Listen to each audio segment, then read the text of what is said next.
Hello, and welcome to You Write, the podcast where creativity meets community. I'm Matt. And I'm Rachel. Each week on You Write, we challenge our listeners to write a story in just 30 minutes using 3 of 5 randomly generated words. It's a fun and fast-paced exercise to spark your imagination and get those creative juices flowing. We'll read your submissions, offer feedback, and discuss the unique twists and turns of each story. Whether you're an aspiring author or just love a good tale, You Write is your place to explore the endless possibilities of storytelling. So grab a pencil, maybe have an eraser, and let's dive into this week's stories. I like that. Remember, the only limit is your imagination and 30 minutes. Let's see what you got. Yeah. Yeah. Yeah. Hi. Hey. How's it going? It's good. It's good. How you doing? I'm doing okay. Yeah? Okay. Yeah. We're discussing your rather eventful weekend in the Georgia. Yes. Georgia. Oh, it's beautiful. No peace I find. Just an old sweet song keeps Georgia on my mind. Beautiful. Yeah. Yeah. I'm rehabiting my brain right now. I'm in the process of rehabiting. You uninhabited it for a moment. I did. That's where I went. I actually have not even finished listening to last week's episode yet. Wow. Which is very, very weird for me. Yeah. Because I listen to it on Fridays. Friday was the day that you discorporated. Yeah, that I discorporated. And I'm now coming back online as we speak. Well, welcome back. It's good to have you back. Thank you. Yeah, we were all very worried about you. I'm sure you were. Yeah. Yeah. I could sense it in the ether. It's like yeah. Rachel's upset. Something's wrong. Something's happening. No, there definitely were people worried about me because I wasn't responding to anybody. And they were like, hello. How dare you ignore me? Yeah. Yeah. And my boyfriend, of course, was like, wow, really? Really? That's how it's going to be? This is how this is going to go? On this day, you're going to do this. This is the choice you're going to make. Okay, now I am offended. Yeah. I'm officially offended. Yeah, and it's like, no, I didn't make any choices. So just, to explain, and I'm not going to tell the story because it's fucking long, but just to give a basic explanation, my aunt in Georgia drugged me. Mm-hmm. Dosed Rachel. She dosed me. Mm-hmm. I think it was intentional. I don't think she was trying to kill me. I think she thought it would be funny, maybe a fun social experiment. Maybe she thought it would be helpful. Maybe. That's the best benefit of the doubt I can give. Maybe.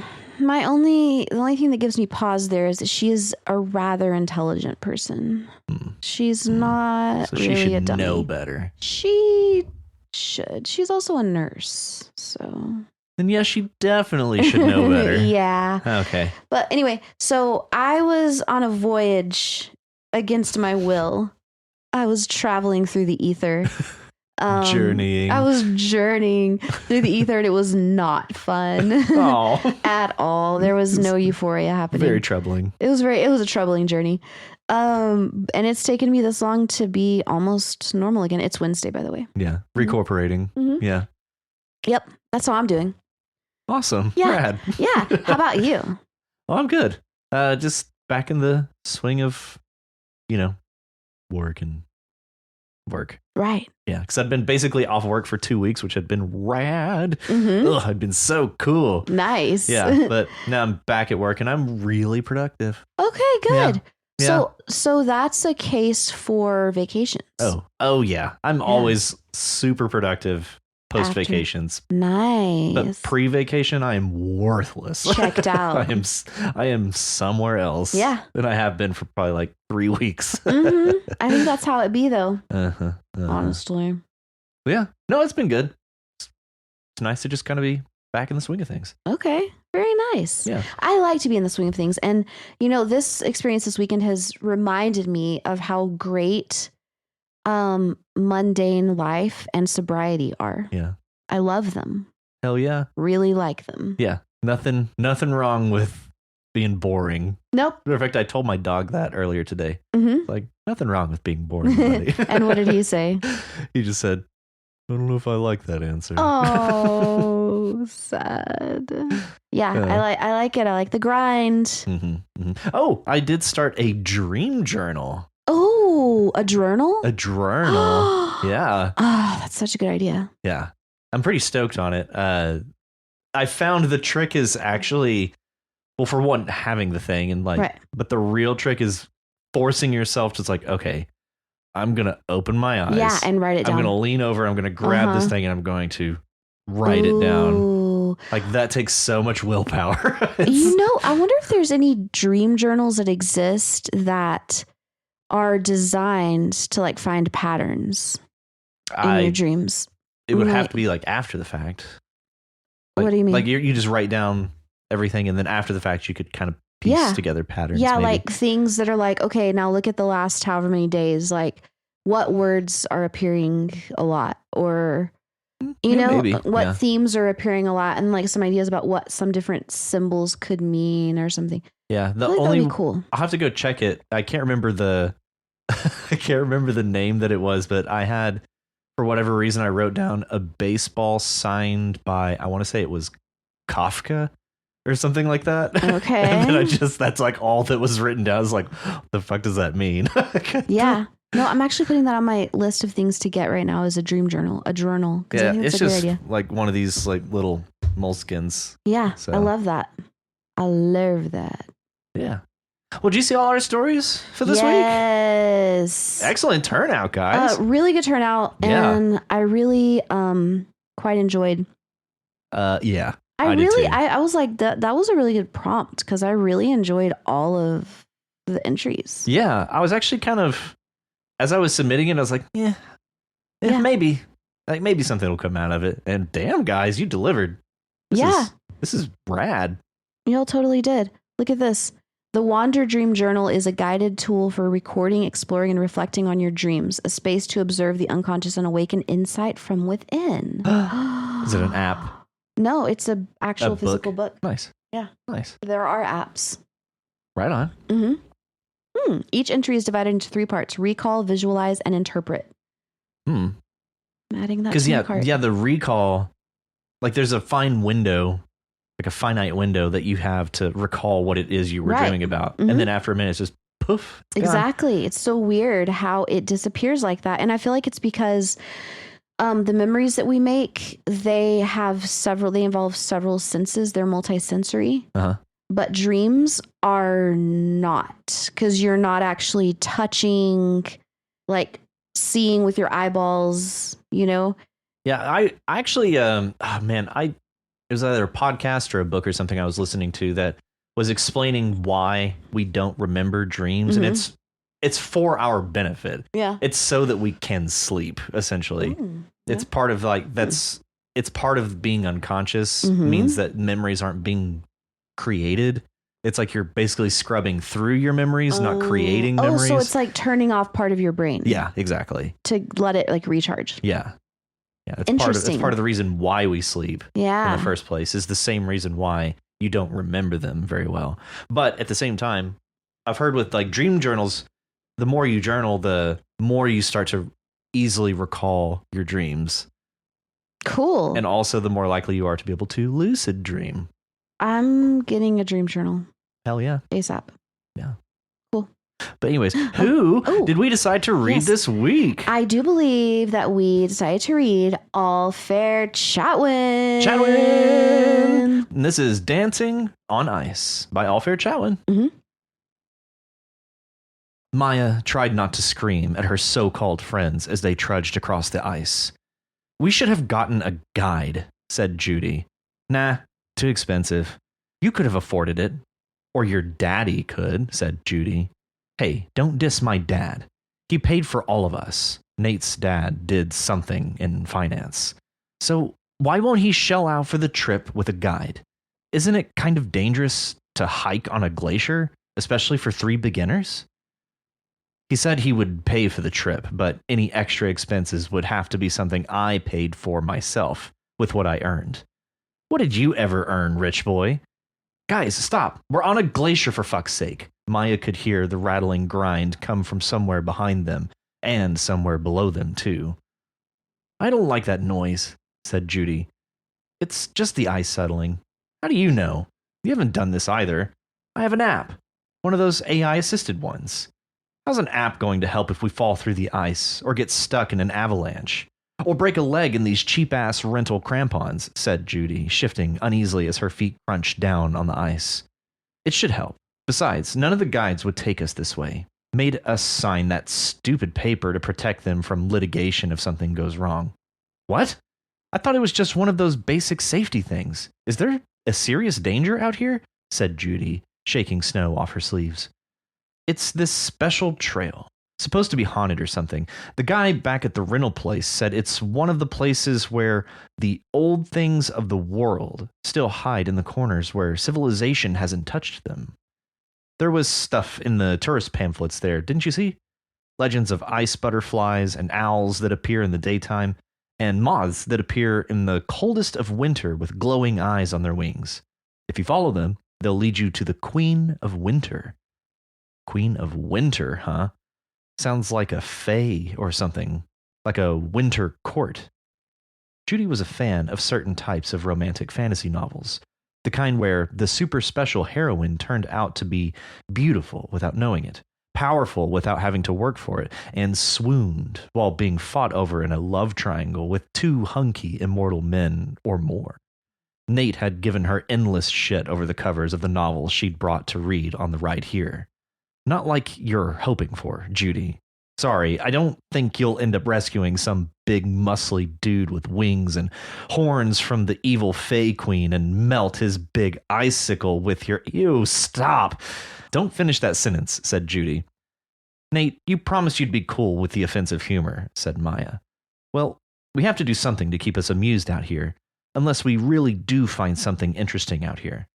They say when the ice starts singing, you're close to something unearthly, that you're getting close to the realm of the Winter Queen.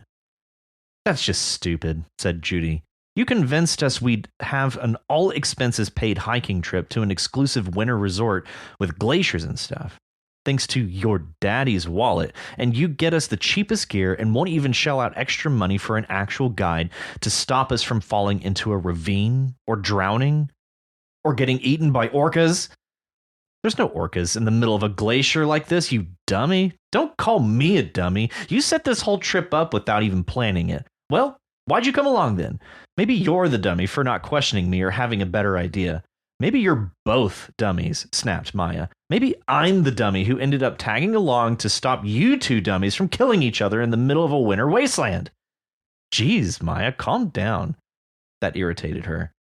Those two constantly sniped at each other, which was apparently their idea of friendship. But when she got tired of hearing it, they both turned on her. Why do you hang out with these two? Just because we have a lot of classes together? Wait, do you hear that? Said Judy, her eyes widening. Hear what? That sound. The crackling, grinding sound was overlaid by something else, something higher and sweeter, more melodious. All of them shared a wide-eyed look now. The ice is singing, said Nate. I think it's coming from over there, said Maya, pointing vaguely toward a bump where the ice turned sort of bluish green. They all headed toward it, arguing forgotten for the moment. There's more to the legend. It said so in the brochures. On the trail to seek an audience with the Winter Queen, there should be 3 for a proper quest. 1 for the land, 1 for the sea, 1 for the sky, said Nate. What does that even mean? Said Judy. I don't know. Another one of your dumbass ideas, Judy said, but stopped. The trail was split into 3 paths in front of them. 1 led upwards to a slightly higher part of the glacier. 1 led to a small valley lower down. The 3rd led farther off, to where they could see the edge turn to blue, unfrozen water. I don't like this. This is like one of those movies where they say, let's split up, and it turns out really badly. Maybe we shouldn't go all the way. Just part of the way down. Take a few photos and turn back, said Nate. He was the first to start moving again toward the higher path. Judy sighed, but took the path to the lower area. Maya took a few steps hesitantly on the path that led to the sea. The ice sang louder now. Who goes there? Who would dare? Who would trespass on the kingdoms of winter? Maya stepped back, or tried to, hearing the ice crackling turn to music, then into words. Really freaked her out, but the crampons seemed to be stuck in the ice. No going back now, only forward. Do the new crop of questers show themselves worthy of seeing the Winter Queen? Came the voice from the ice, with the cracking and grinding still underneath the words. Maya swallowed a scream. Something was tugging at her feet, something bright and shiny and blue-white like translucent ice, like a sculpture of a snake with feathered wings. Snowflakes drifted around her, but they were bigger than any snowflakes she had seen, and some of them seemed to fold in two and flap, like butterfly wings. Too far in now. You want to see your friends again?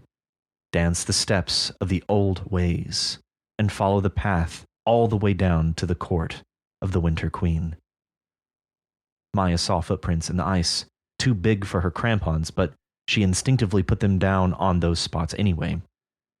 There was a tapping rhythm as she moved further forward, like a beat from an invisible drummer. One for the path of the sea, one for the sky's path, and one for the earth. As it was in the old times, when your kind knew us better, human, came the voice from the ice. Dance the steps properly, and you may be granted favors and freedom. If not, the wolves of the water and sirens of the ice will make you their rightful prey. I really hope this is all just a dream, thought Maya, as she glimpsed Nate's distant figure surrounded by flying things that sparkled like fresh snow in the sunlight, and Judy's shadow moving downward as the feathery ice serpent coiled between her path and Judy's. Maya moved faster now, dancing frantically, putting her feet in the steps marked before her as the cracking beat grew louder. Damn. Okay. All right, Allfair. Okay, Allfair.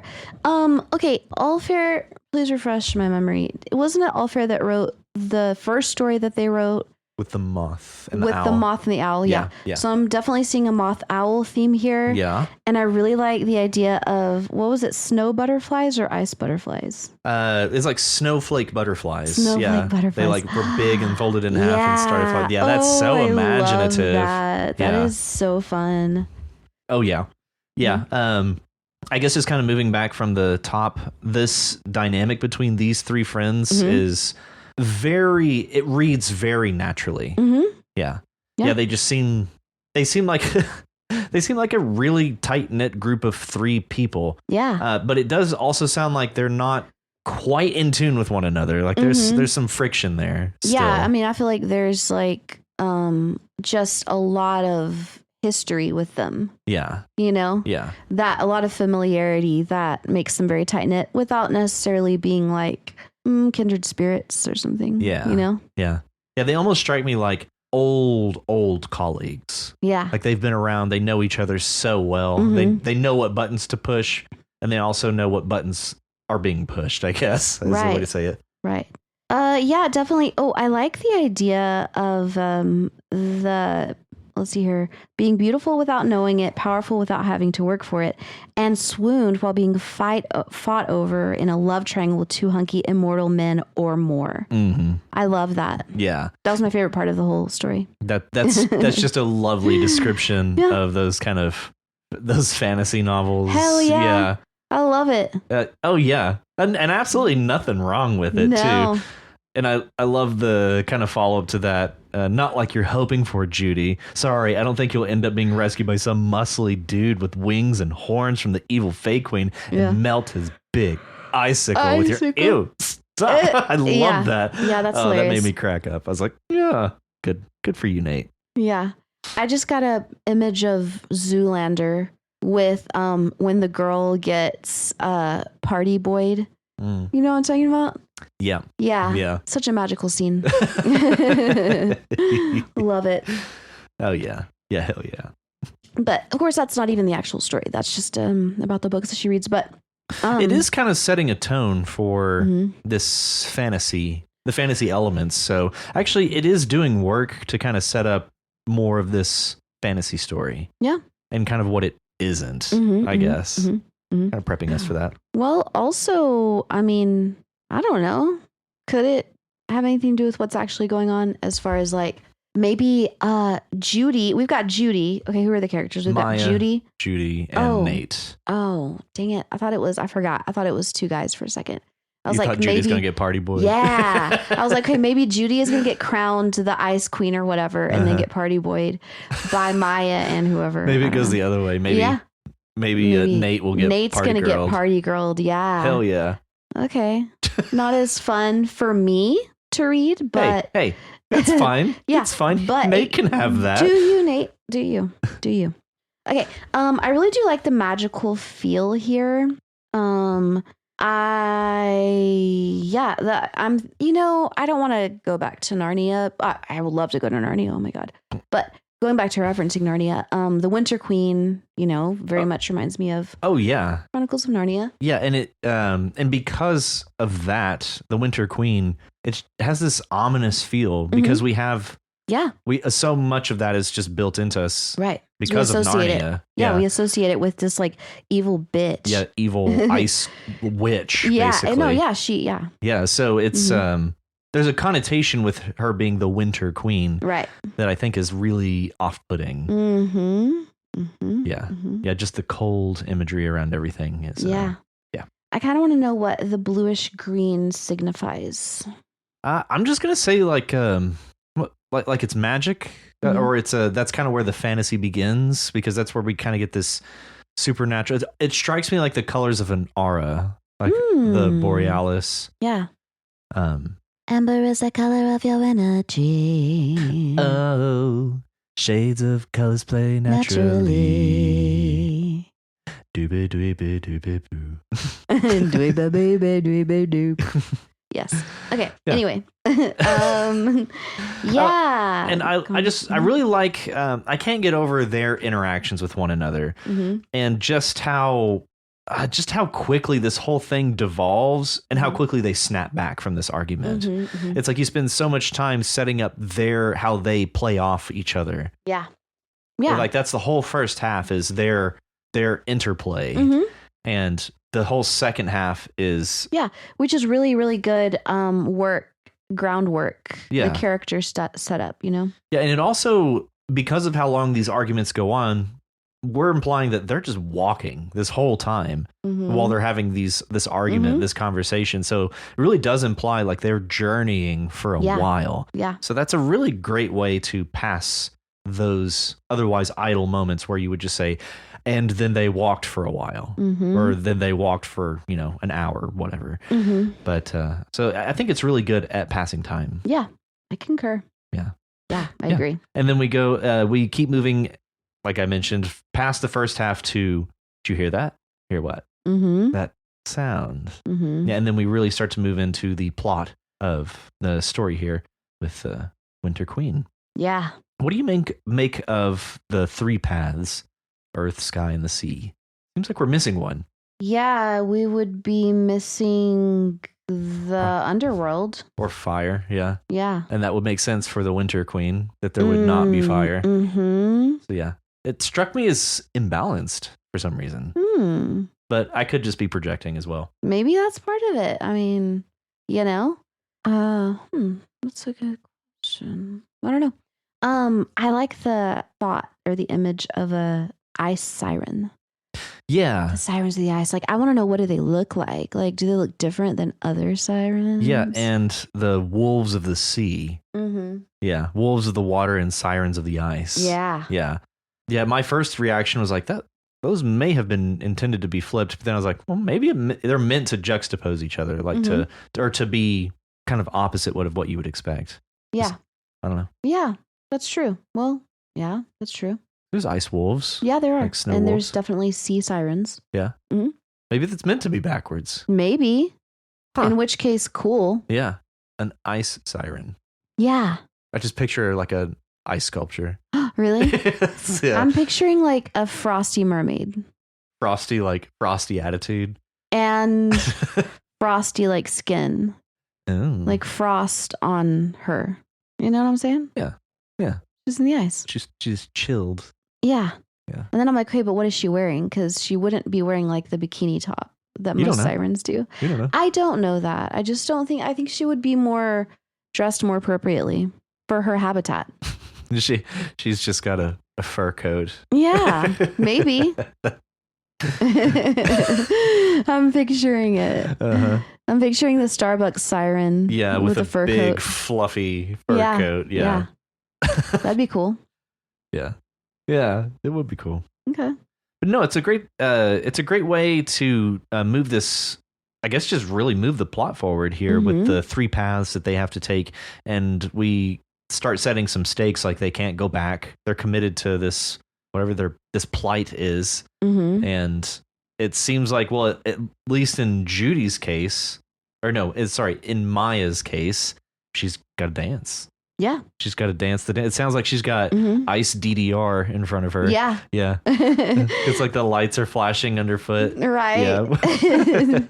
She's doing like Cotton Eye Joe or something. Ding, ding, ding, ding, ding, ding. Where did he come from? Where did he go? Where did he come from? Cotton Eye Joe. Ding, ding, ding, ding, ding. Yep. Ding, ding, ding, ding, ding. To think that's what she would dance to. I know. Well, I kind of like found myself kind of giggling at the end there, imagining her doing some, cheesy dance. Yeah, with crampons. With crampons, but during this magical moment. That was there is a word for that. Bathos. That would be, to me, it devolved into bathos simply because I was imagining this girl doing like Cotton Eye Joe or something during this enchanting moment. Yeah. So do we all know what bathos means? Shall I define it? Yeah. A noun, especially in a work of literature, an effect of anticlimax created by an unintentional lapse in mood from the sublime to the trivial or ridiculous. That is precisely what it is. That's precisely it, right? Yeah. Because whenever I first read that word, I was like, whoa, can I think of examples of this? I don't know if I can really, but just now when we were talking about that, I was like, that is bathos. That's bathos. Well, you didn't good really, on you for remembering that was even a thing. Yeah, thank you. You didn't really do that, but unless you were it's kind of heading that way. Yeah, in my mind did bathos. I did too. Yeah. Frankly, like at the end, I think part of it may be just the suddenness of the ending. Like that's just where we leave, and so much of it is left to our imagination, and our imaginations are, well, we're silly people. Yeah. So it went really silly, really quick. It went silly, went sideways. Yeah. It went to bathos. Yeah. That's probably our fault. You know what? You can go to bathos. You can go to bathos. You just go straight to bathos. Straight to bathos. Oh man. Yeah. So anyway, I'm interested to see where it would go after this. Yeah. Yeah. Yeah. Absolutely. Thank you, Allfair. Thank you, Allfair. That was great. Excellent entry. That was great. And good to have you with us. Good to have you. Yes. And up next, we have an untitled story by Maura Dinamail. Oh, yes. Oh, yeah. Maura Dinamail. Okay, so Maura Dinamail, what's up? What's up? Okay, we're talking about the crew of a super yacht going missing. Yes. From the perspective of what sounds like a lawyer. Yeah. Yeah. Yeah. Or like an insurance adjuster. Yeah. Yeah. Of super yachts. Super yachts, yeah. Yeah. Yeah. Okay, so clearly something really strange happened. Yeah. Something indescribable happened. And so this is, we're basically looking at the aftermath of what happened and trying to piece together something. Well, yeah, and the aftermath is it's gone. Yeah. It's just gone. So I really like the way that we set up this scene. Kind of introducing us to this narrator. The circumstances not being normal, they call my firm. We specialize in the unusual. We also specialize in securing fast settlement and avoiding trial and the unwanted airing of personal and sensitive details ensuing from such. So that's a great way to kind of introduce us into what I would call as a maybe unsavory or even slimy character.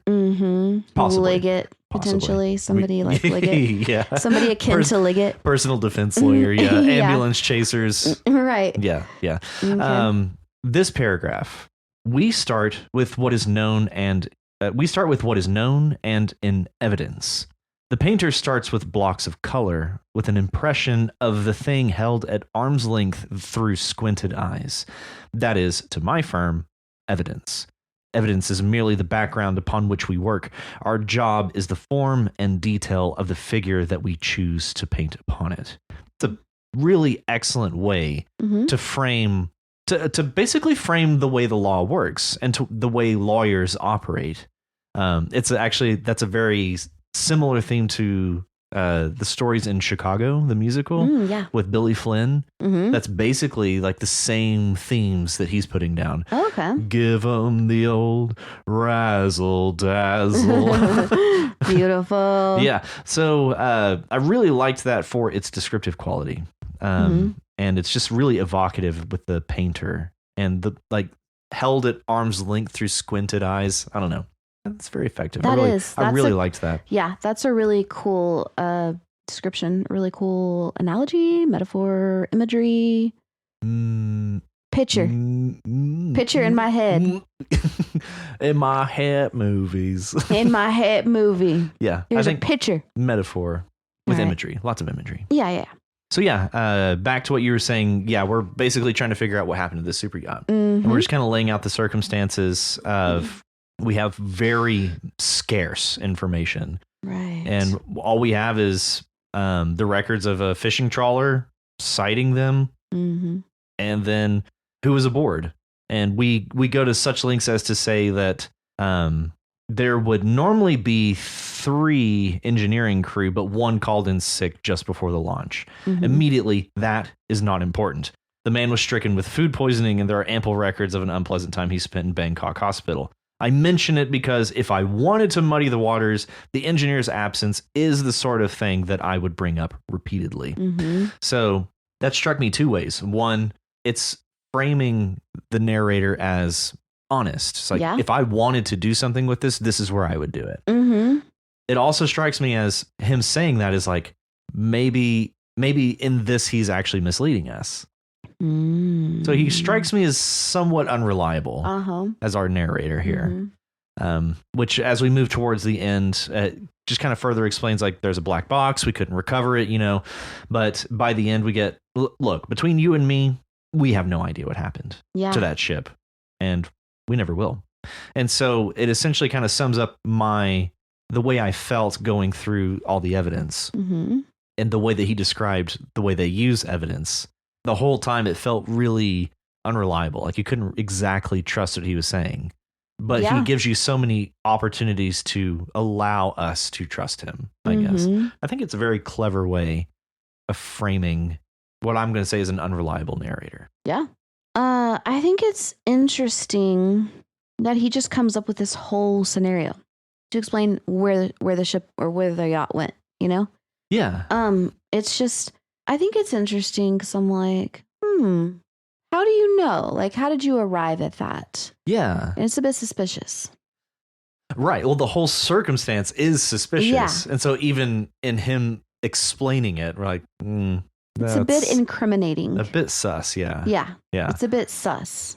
Yeah, but again, we don't really have anything to imply that he has any reason to want to mislead us at this point. But we also don't have any reason to suspect that he doesn't not want to mislead us, I guess. So, like, his intentions are so unknown and so vague.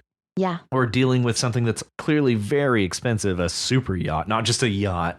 Right. Super yacht. So, like, who knows what the stakes of it actually are? Yeah, and question, does this guy have something to gain from the NL? Yeah.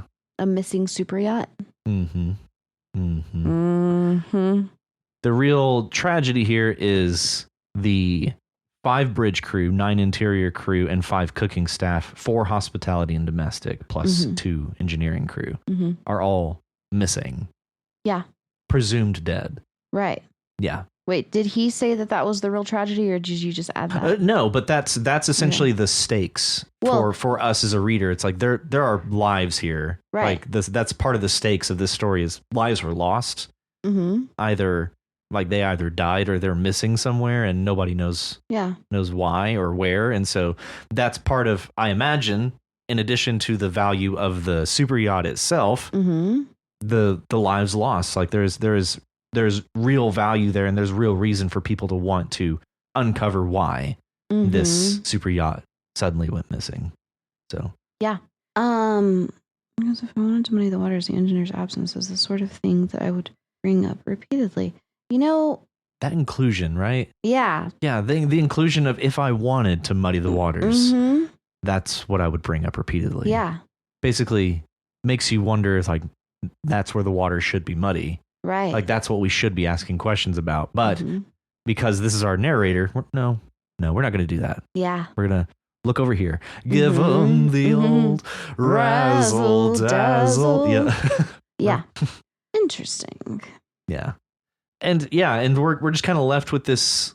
We're just a little confused, a little foggy about the whole situation, because it's just we go into this story and we're left with nothing but questions. Like there are no real answers. And further, he tells us, I don't have any answers for you. And we never will. Yeah. I find it interesting at the very end, the last thing that he wants to say, besides nobody knows what happens, is the insurance pays out for a total loss minus the standard 2% deductible. So there's the gain. Yeah. There's the gain. Yeah, there's the gain. And also, it's an interesting closing thought, you know? Yeah. Yeah. That's all that's needed. Insurance is like, okay, fine, just pay it. Yeah. Yeah. Yeah. Highly suspect. Very suspect. Where is that third engineer crew? Yeah. Yeah. Why did you muddy the waters by mentioning him and his food poisoning in Bangkok?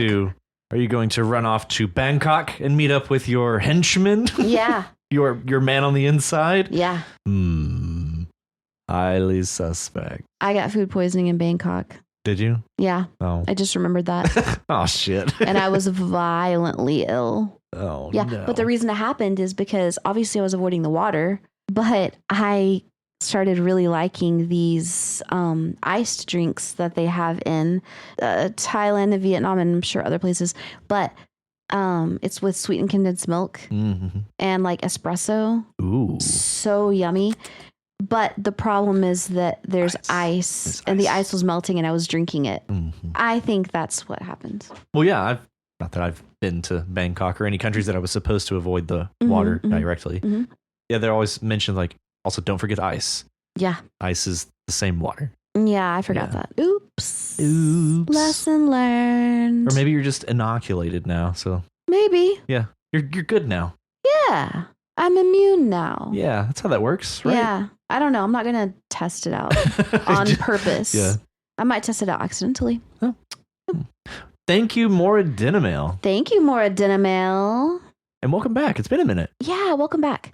Okay, so I think it's time to move on to Iceberg Rescue by Nicked You. Hey, Nicked. Hi, Nicked. All right. Hey, I really liked this one. I really did too. This is has a great build to it. Yeah. Like great pacing. I really enjoyed this one. And it's weird because I know I shouldn't have, but I forgot that I was reading this series. Yeah. Yeah. Like the video game thing. Yeah. And that's actually, I'm really glad you mentioned that. So, Nick, I'm sorry, I'm going to go on a little tangent. Have you seen Andor, the show, TV show? How do you spell that? Andor. No. It's on Disney. It's a Star Wars show. Mm-mm. So the whole reason I think I liked it as much as I did, I think it's probably the finest thing out of the Star Wars franchise, maybe ever. Oh. I don't know. The first three movies are the first three movies, but modern Star Wars stuff, it's hands down some of the best stuff. And part of the reason I think I like it so much is you completely forget that you're watching anything related to Star Wars. And then there's just like little tidbits just show up. It's like, oh shit, we are in a Star Wars world. Yeah. Like it's just so its own thing. Yeah. That's cool. It's so separate and unique, despite being of this world. And that's really how this struck me. Yeah. Is it's such its own thing. It stands on its own. It really does. Like, it's very cool. Very I cool. really enjoyed that. And I almost feel like whenever I see like the tons of reminders that we're in a video game world, it's like my brain kind of like rejects it. Yeah, it kind of starts to like does not parse, does not compute. Yeah, it's like like opposite mag. My brain is just like he like does not want to accept that. Yeah. But I totally forgot and was just kind of like immersed in the story here. Yeah. Yeah. And I think when we do come across those moments where it's like, oh yeah, we're in this world, it endears us more to the world and the story at the same time. Yeah. Because of its, I guess maybe its scarcity, its sparse use. Yes. Yeah. No, I really liked that. And just straight out of the gate, out of the first paragraph, Erden Cold. Excellent. Yes. Excellent. And also a total badass, level 59 sensational sentinel. Damn. Legendary. Son. Yeah. Yeah. That is a legendary sentinel right there. Yeah. So yeah, I was very intrigued by that. And in the next paragraph, he remained miserably cold and was regretting absolutely everything about coming this far rimwards. He wanted to go back hubwards. There's a lot implied with that idea, in that they're on a flat disc and he's out towards the edge where it's cold. Yeah. Like there's just so much. There's so much that you could interpret from just that sentence alone. So I thought that was a really great teaser of this world here. Yeah. And I'm just left with more questions as to what that implies. We meet our young lord and his wise leadership that led their ship to be wrecked and them taking refuge atop the iceberg. I like that little coloring via the narration that we're in Erden's perspective and his thoughts on the young leader. Yeah, the young lord seems a bit petulant, but has some redeeming qualities. Like he's trying not to be a total douche. You know? Yeah, and because we're in Erden's perspective, we're getting a lot of his color to his character. But yeah, based off of the dialogue that we get later, which is outside of his perspective, I guess, because it's his words from the horse's mouth, so to speak. Yeah. We do get some of those more redeeming qualities, or I guess what could be chalked up to redeeming qualities. There were moments where I was like, okay, we'll see if he follows through with his promise. Like, I'm more worried about, it's like, I'm leader of this expedition. Like, I need to be last on the ship. I'm more worried about their safety. And I was like, okay, that's setting up a moment whenever it's like they're going to be in real danger. He's going to be like, ship, get me on the ship, get me on the ship. Yeah, it just to hell with my crew or whatever. Right. But it never went that way. So yeah, so I feel like he did have some redeeming characteristics. Yeah. I love the snow sphinx. So cute. It's so cute. Oh my god, my face just like ran off. This is like so. Oh god. yeah, My spine I just was melted. immediately just picturing him. It's adorable. Like, oh. And he's like a parrot. He's like a he's like a bewhiskered parrot. Like a bearded, isn't he? Yeah. Like, oh, it's so bearded. But it's weird. Freaking adorable. I my know, god. But Erden doesn't like him. Bushy beard and a mustache. Yeah, he found it to be offensive to his eyes. What? That sounds adorable. Erden doesn't know. He's a ghoul. He's a ghoul. He doesn't know. That's true. That's adorable. So cute. I want a snow sphinx. I just read it. I was like, oh my god, I love it. Yeah, to keep warm. The thing's face. I love that he has a beard and a mustache. I know. I'm imagining a walrus. So walruses just have mustaches. I'm just imagining a white furred kitty. Oh, because it's like a sphinx cat.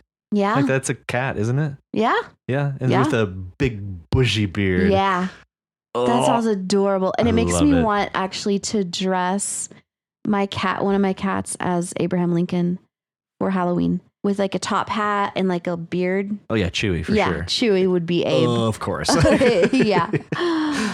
Oh, that would be perfect. Oh man, Chewy would revolt though. She would. There's no way she would go. She would do that. No. Yeah. Okay, but yes, the Sphinx is adorable. Yeah. And this dialogue is just very simple. Erden is a man of very, very few words, given his druthers. He's the strong silent type. He is quite. And Erden was of the opinion that silence and wisdom were too often synonymous. So he kept his mouth shut. So yeah, we kind of clue into how this conversation is going to go prior to ever having it. Right. That's really quite loud, you know. Has to be. Very well. Very well, said the Sphinx. Very well. Yeah. You know, you don't curse as much as most sailors. I know. You could try being more friendly, at least. It would be good for you. If nobility has a positive impression of you, I don't care. Why? Honestly, great... right there, I got confused because I thought it was the snow Sphinx that was talking.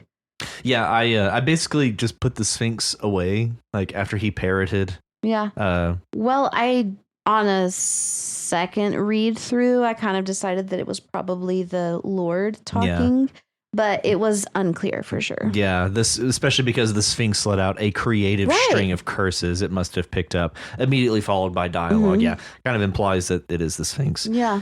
But yeah, I just think it's a good exchange and really kind of reinforces Erden's lack of loquaciousness. Right. Yeah. His reticence. Quite. Quite right. Yes.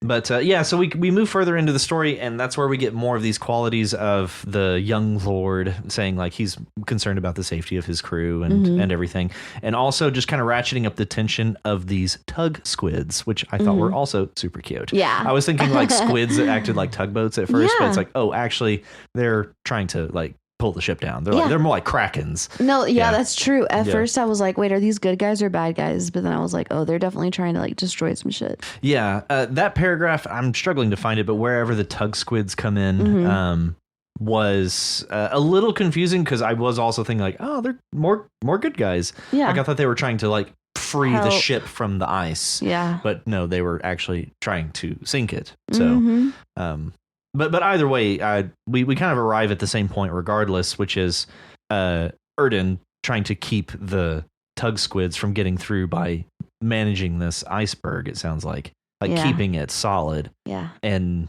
slowly they're winning this fight. Yeah. So yeah, it's a very slow bit of action. It is. And it all culminates here at the end with the squids getting through and them just barely getting onto the ship. So I think that was actually a really effective use of the system that you've built here. Before he could hit the water, he used flash step and managed to barely make it aboard.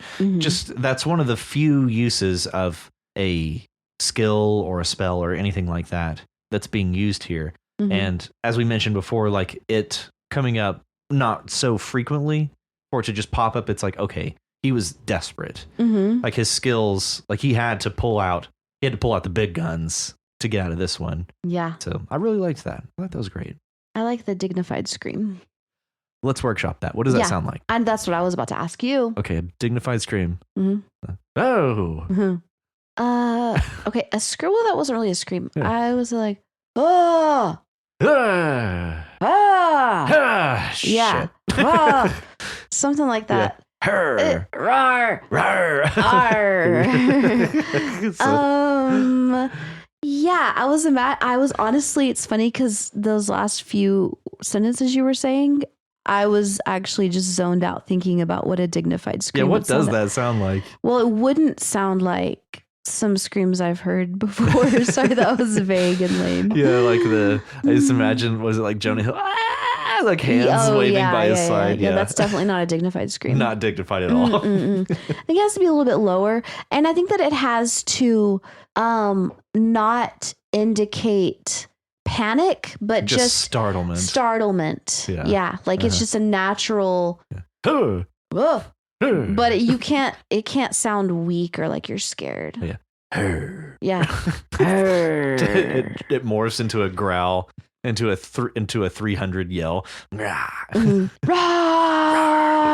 Yeah. His yell was mighty and long. And dignified. I was like, what a specific quality to his scream. Dignified. Yeah, I like that. It is great. It really got my wheels spinning. I'll say that. So, Yep. Awesome. Hey, thanks, Nick. Thanks, Nick. That was enjoyable. This was lovely. I love this. Quite. Yeah. And up next, we have The Sad Death of Diego Romero by Jake. Jake. Hi, Jake. Diego. All right. So this was interesting. Yeah, what's that? It was interesting. Yeah. No one could deny that. No. I found like the narrator voice to be more interesting than anything else, though, because I'm just like, oh yeah, okay. I feel that the narrator does not like Diego. Well, what gave it obviously. away? Yeah. I mean, obviously. But I wonder what it is about Diego that bothers the narrator so much. Yeah, that's an excellent question. Because, the narrator is adding so much of their own personality to this without really giving us any reason why. Like, this is just a really interesting story. Why do you feel like who hurt the narrator? Was it Diego? Yeah. And especially just the way that it begins. It's almost like he just wants to tell you, like, this is the story I'm going to tell you. Like, this is Diego. He died at sea. It was in 1979. He's 42, whatever. Yeah. And then just dives off into it. Like, it's almost like he's tasked with telling this story and just does not want to. Like somebody's twisting his poor arm. Forcing him. Yeah. Write the story of Diego Romero. Yeah. And I guess honestly, like subconsciously, as I was reading this, I was searching for hints, something about Diego that made him like an unsavory character, something that made him unlikable. Well, we'll get there. I have a theory that I developed just in this moment. Ooh, okay. So, but yeah, why would somebody think Diego Romero such a fool? Like, why would they think that? Yeah. So, we kind of move along, and Diego is he makes pornography. And not even very good pornography at that. Specializes in skin pictures that would be shown at stag party in the 70s, softcore for the most part. So just such a vintage porn. Well, no, it was current back then. Right, yeah. Current porn. Yeah. My comments whenever I read Diego Romero made pornography, my note is, well, I never clutch his pearls. I never. Yeah, such an interesting premise. And also, Diego was asexual and died a virgin, uncorrupted by the industry he worked in. Fascinating, like utterly fascinating character. This story is fascinating. Where are we going with this? Yeah, it was about this point in this paragraph that I was remembering, like, where's the prompt going to come in? And then when we finally get to the scene at the end on the oil rig with his, I was kind of like speechless. I was like, what the hell, man? Like, this is a wild ride. Yeah, it is. Yeah. So we get this part, this paragraph about Diego Romero's asexuality and his virginity and his lack of corruption. A commentary on the idiocy of the American medical system. That's his version of sexy nurses dressing up. Like, it's all commentary. It's all meant to send a message through these bad 70s pornos. Yeah. Fascinating. Like, what an interesting person, Diego. Yeah. I mean, and then we get Diego Romero was an idiot. Yeah. I felt a little robbed by that. I felt a little offended on Diego's behalf. I did too. Like, as the reader of Diego's story, I felt offended. Yeah. And also I felt like, as the reader, like, I'm being robbed of some enjoyment of this person and his plight, his story. Like, he's a very interesting person. And then he was an idiot. Okay. Just, I chalked it up to foreshadowing. What did you think in that moment? Well, in that moment, my mind was just trying to, like, process it all. And I guess I was like, could be foreshadowing, like, we're going to find something out about him that is idiotic, or that the narrator is like somehow puritanical. Yeah. And just kind of loathes all things to do with pleasure. Yeah. And it's just kind of like, wow. Yeah. It's kind of like this. We're caught up in the story that's being told, and also the person who's telling it. Yeah. At the same time. Kind of takes me back to more Didymail's story. It's like you've got the plot is all being moved forward, but the narrator is very, very present. So yeah. Then we move on again. Fully absorbed in the smell of his own flatulence, he died doing what he loved, directing people doing the dirty in unusual places. And that's where we really start to set up this scene on this oil rig, this Polish vessel. Well, honestly, like even whenever it says fully absorbed in the smell of his own flatulence, he died doing what he loved. Okay, so here's the thing about that. In that sentence, that's a non sequitur to me. Yeah. That's a non sequitur. Like if you said he was fully absorbed in the smell of his own flatulence, he died due to his own negligence and oblivion because he was just in his own head or something like that. But then it's like that's a negative, obviously, of being absorbed in the smell of your own flatulence. But then it follows with something that I consider a positive. He died doing what you loved.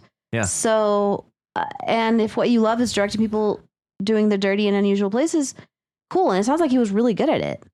Yeah. So I guess I was still with that question mark. Like, wait, why does he suck? And actually, now that you mention it, that is a kind of non sequitur. He fully absorbed in the smell of his own flatulence. Like that doesn't sound like something the narrator would actually know. Yeah. This seems like something the narrator's just saying. It's like, Diego, this piece of shit, smelling his own farts. Yeah, exactly. He died doing what he loved, clutches pearls. Yeah. Yeah. Directing people doing the dirty and unusual places. How disgusting. Yeah. Yeah. It does. It's like saying, and he was a piece of shit, semicolon. He died, in a selfless act trying to protect somebody else. Yeah, how dare he? And the only reason I'm saying that is I know that was like a more exaggerated example, but it is a non sequitur, you know? Yeah.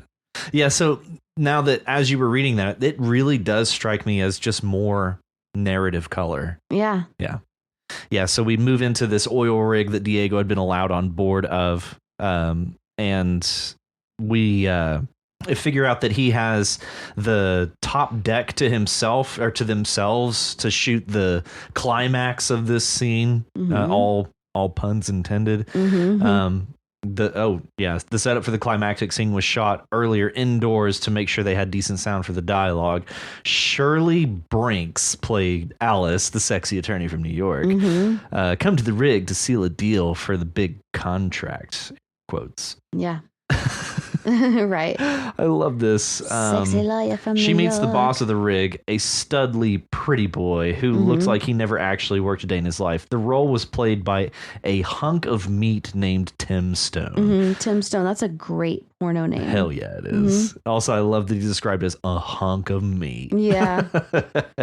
Yeah. It got me, man. That's good. That was good. Yeah, but I feel like the only thing that I could say that is idiotic about Diego is where he didn't, they said that it was going to be dangerous while the storm was going through and he ignored them. Yeah. Yeah. That's the only part that he was, I guess, is negligent. Yeah. Yeah. Just chalk it up to negligence or maybe that was part of the artistic appeal. It is dangerous out here doing the dirty and unusual places. Yeah. What's more unusual than on an oil rig during a storm? Yeah. So, and I think that that probably was the appeal. Yeah. But turns out that there was a mild tsunami that was going to come through because of an iceberg collapse. Yup. So. Oops. Have you seen the movie Nope? That sounds familiar. It's a Jordan Peele movie. They have a horse ranch in Hollywood. I want to say I might have. It's wild.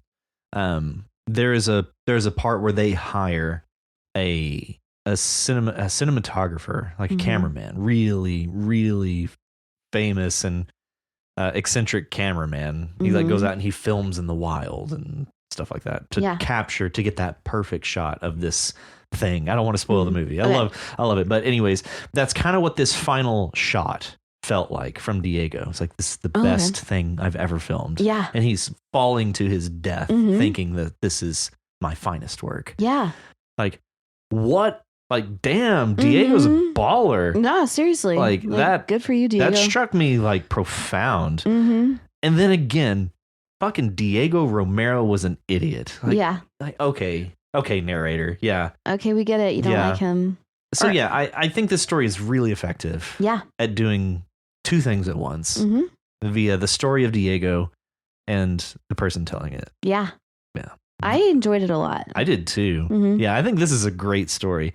And it just it kept me smiling throughout the whole thing. Like it's simultaneously it strikes these kind of poignancy of the story of Diego. Yeah. And also just the subject matter of him, like a hunk named Tim Stone. Like, it's good. And for a final piece of acting, it was very bad. Yeah, it was bad.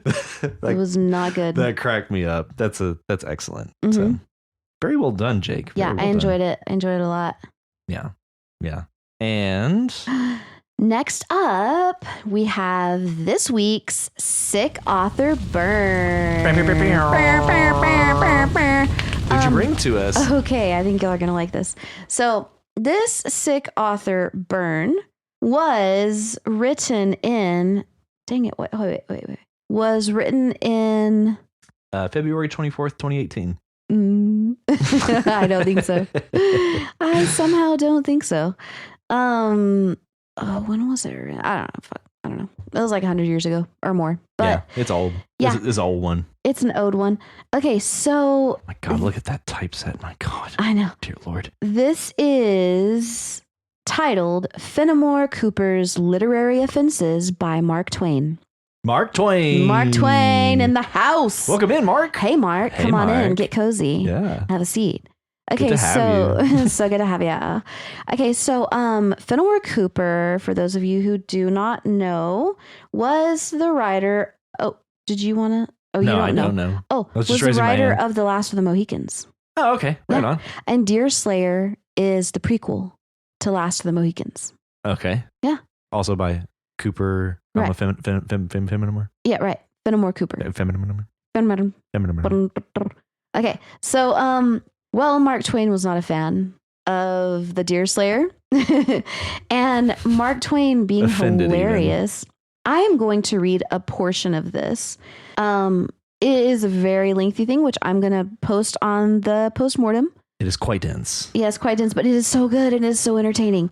Okay, so Mark Twain puts, before his review, he puts some quotes from some other literary critics.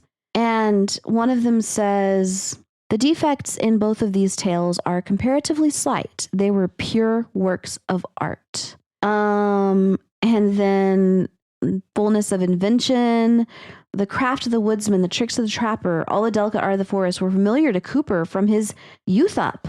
So from growing up. Anyway, these are just other critics saying glowing things about this work. Okay. So with no further ado, I'm going to read part of what Mark Twain wrote. And here we go. It seems to me that it was far from right for the professor of English literature in Yale, the professor of English literature in Columbia, and Wilkie Collins to deliver opinions on Cooper's literature without having read some of it. It would have been much more decorous to keep silent and let persons talk who have read Cooper. Cooper's art has some defects. In one place in Deerslayer, and in the restricted space of 2/3 of a page, Cooper has scored 114 offenses against literary art out of a possible 115. It breaks the record. There are 19 rules governing literary art in the domain of romantic fiction. Some say 22. In Deerslayer, Cooper violated 18 of them. These 18 require, number 1, that a tale shall accomplish something and arrive somewhere. But the Deerslayer tale accomplishes nothing and arrives in the air. You can read the next one. 2, they require that the episodes of a tale shall be necessary parts of the tale and shall help to develop it. But as the Deerslayer tale is not a tale and accomplishes nothing and arrives nowhere, the episodes have no rightful place in the work, since there was nothing for them to develop. That's sick fucking burn. Sick, Mark. Sick, Damn. Mark, bro. Whoa, Damn. calm down. Damn. Okay, number 3.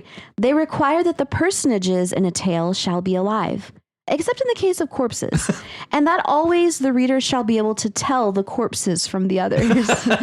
But this detail has often been overlooked in the Deerslayer tale. You can't distinguish the living characters from corpses. Right, that's a problem. Damn, Mark. Damn. 4. They require that the personages in a tale, both dead and alive, shall exhibit a sufficient excuse for being there. But this detail also has been overlooked in the Deerslayer tale. Yes. 5. They require that when the personages of a tale deal in conversation, the talk shall sound like human talk, and be talk such as human beings would be likely to talk in the given circumstances, and have a discoverable meaning, also a discoverable purpose, and a show of relevancy, and remain in the neighborhood of the subject in hand, and be interesting to the reader, and help out the tale, and stop when the people cannot think of anything more to say. But this requirement has been ignored from the beginning of the Deerslayer tale to the end of it. God, that's probably the worst, most scathing so far. And actually, there's a lot of lessons, Mark, right there. There are. Yeah, that so number 5 right there is thick. Yeah. It's a thick. It's rife with lessons. Yes. Yeah. I don't know how many of these you wanted to do a few more. Okay. So 6, they require that when the author describes the character of a personage in his tale, the conduct and conversation of that personage shall justify said description. But this law gets little to no attention in the Deerslayer tale, as Natty Bumpo's case will amply prove. He just straight calls out Natty. Yeah, he's like, I'm just going to say it. 7, they require that when a personage talks like an illustrated, gilt-edged, tree calf, hand-tooled, $7 friendships offering in the beginning of a paragraph, he shall not talk like a minstrel in the end of it. But this rule is flung down and danced upon in the Deerslayer tale. How many hyphenates did he get in there? 1, 2, 3, 4 hyphenates for friendships offering. Mm-hmm. Oh my, an illustrated, gilt-edged, tree calf, hand-tooled, $7 friendships offering. Oh, yeah. Yeah. That's amazing, Mark. Yeah. Actually, can you go to number 10? Okay, jumping to number 10. They require that the author shall make the reader feel a deep interest in the personages of his tale and in their fate, and that he shall make the reader love the good people in the tale and hate the bad ones. But the reader of the Deerslayer tale dislikes the good people in it, is indifferent to the others, and wishes they would all get drowned together. Yes. So hates these people. Yeah, they suck. Okay, they're not relatable at all. No. Okay, and number 11, well, there's more, but they require that the characters in a tale shall be so clearly defined that the reader can tell beforehand what each will do in a given emergency. But in the Deerslayer tale, this rule is vacated. In addition to these large rules, there are some little ones. And then he goes on to other ones. Number 17 is devastating. Use good grammar. Shit, dog. Right. Okay, so here's the thing. I think that there's a lot of topics covered here, but I think that the biggest point to take from this is something that you talk about a lot, which is character development. Yes. So I feel like this is the main thing that, well, there's a lot of things, but the main thing that Mark Twain finds lacking in the Deerslayer is the character development. Like they're incongruous at times. They'll start talking like one person and then end up talking like another person. You don't like them. They're not like, you don't have like empathy for them. Yeah. You know? Yeah. I would say the vast majority of his criticisms are to the personages in a tale, character work. Exactly. And despite how beautifully Mark Twain wrote this scathing review, the way he's describing the lack of believability in these characters and the lack of the believability in how they develop, but they don't develop. Right. Like they go nowhere. Yeah. It's just wispy air. You're just reading about like ghosts and ghouls, like for all it matters. And I haven't read the Deerslayer, but I haven't either. Yeah. It sounds like maybe the characters are like very one-dimensional. Yeah. Or something. Like flat. Yeah, like flat characters. I don't know. I'd have to read it to know, but that's kind of what I feel like he's getting at here. Yeah. No, and again, to harken back to number 5, let's see what we can derive from the mistakes of Feminine Cooper. Yeah. So, personages of a tale deal in conversation. They should talk and sound human. And, sorry, I'm going to read it exactly. They require that when the personages of a tale deal in conversation, the talk shall sound like human talk and be talk such as human beings would be likely to talk in the given circumstances and have a discoverable meaning. There's another lesson. And also a discoverable purpose and a show of relevancy, and remain in the neighborhood of the subject in hand and be interesting to the reader and help out the tale and stop when people cannot think of anything more to say. Like he's basically laying out like, conversations are difficult. Yeah. They have to do all of this. And just the way that he's laying it out is basically more instructive. Yeah. Albeit scathing instruction, but it's still instructive nonetheless. It's saying like the conversation needs to have meaning, needs to have purpose and relevancy and remain close to the subject. And it needs to be interesting. Yeah. And when there's nothing more to say, you need to know when to stop. Right. So conversations are difficult. So that's a very excellent lesson right there. I love that. Just for what it can teach us. Yeah. Yeah. Yeah. I feel like there's a lot of really good lessons there. And also number 17 is a really excellent lesson. Just use good grammar. Yeah. Use good grammar. That's scathing in its brevity. Right. And of course, like as far as like the conversations being relevant, blah, blah, blah, blah, blah. Well, yeah, okay, if you're writing a story about like a crazy person or crazy people, or something, then that has its place, saying random shit. Right. But whenever you're actually not and you're trying to go somewhere with a story, yeah. Yeah, absolutely. Oh, man, this makes me want to read some Mark Twain, man. It makes me want to read The Deerslayer and make fun of this guy. Honestly. Yeah. And just like going back and forth between Mark and Deerslayer. Right. I see what you did there. Exactly. You fool, Finnegan. Yeah. You a fool. Finneman. Finneman, you a fool. You a fool, Finneman. Finneman. Oh, yeah. And he writes a lot of really hilarious stuff about moccasins. Cooper wore out barrels and barrels of moccasins in working that trick. It's so funny. The delicate art of the forest. Talking about how everybody is constantly stepping on dry twigs. Another stage property that he pulled out of his box pretty frequently was his broken twig. He prized his broken twig above all the rest of his effects and worked it the hardest. It is a restful chapter in any book of his when somebody doesn't step on a dry twig and alarm all the reds and whites for 200 yards around. Every time a Cooper person is in peril and absolute silence is worth $4 a minute, he is sure to step on a dry twig. There may be 100 handier things to step on, but that wouldn't satisfy Cooper. Cooper requires him to turn out and find a dry twig. And if he can't do it, go and borrow one. In fact, the leather stocking series ought to have been called the Broken Twig series. God damn, dude. He's good. Some good shit, bro. Go out and borrow one. Yeah. Go find a dry twig. I don't care if we're out. Go find one. Yeah.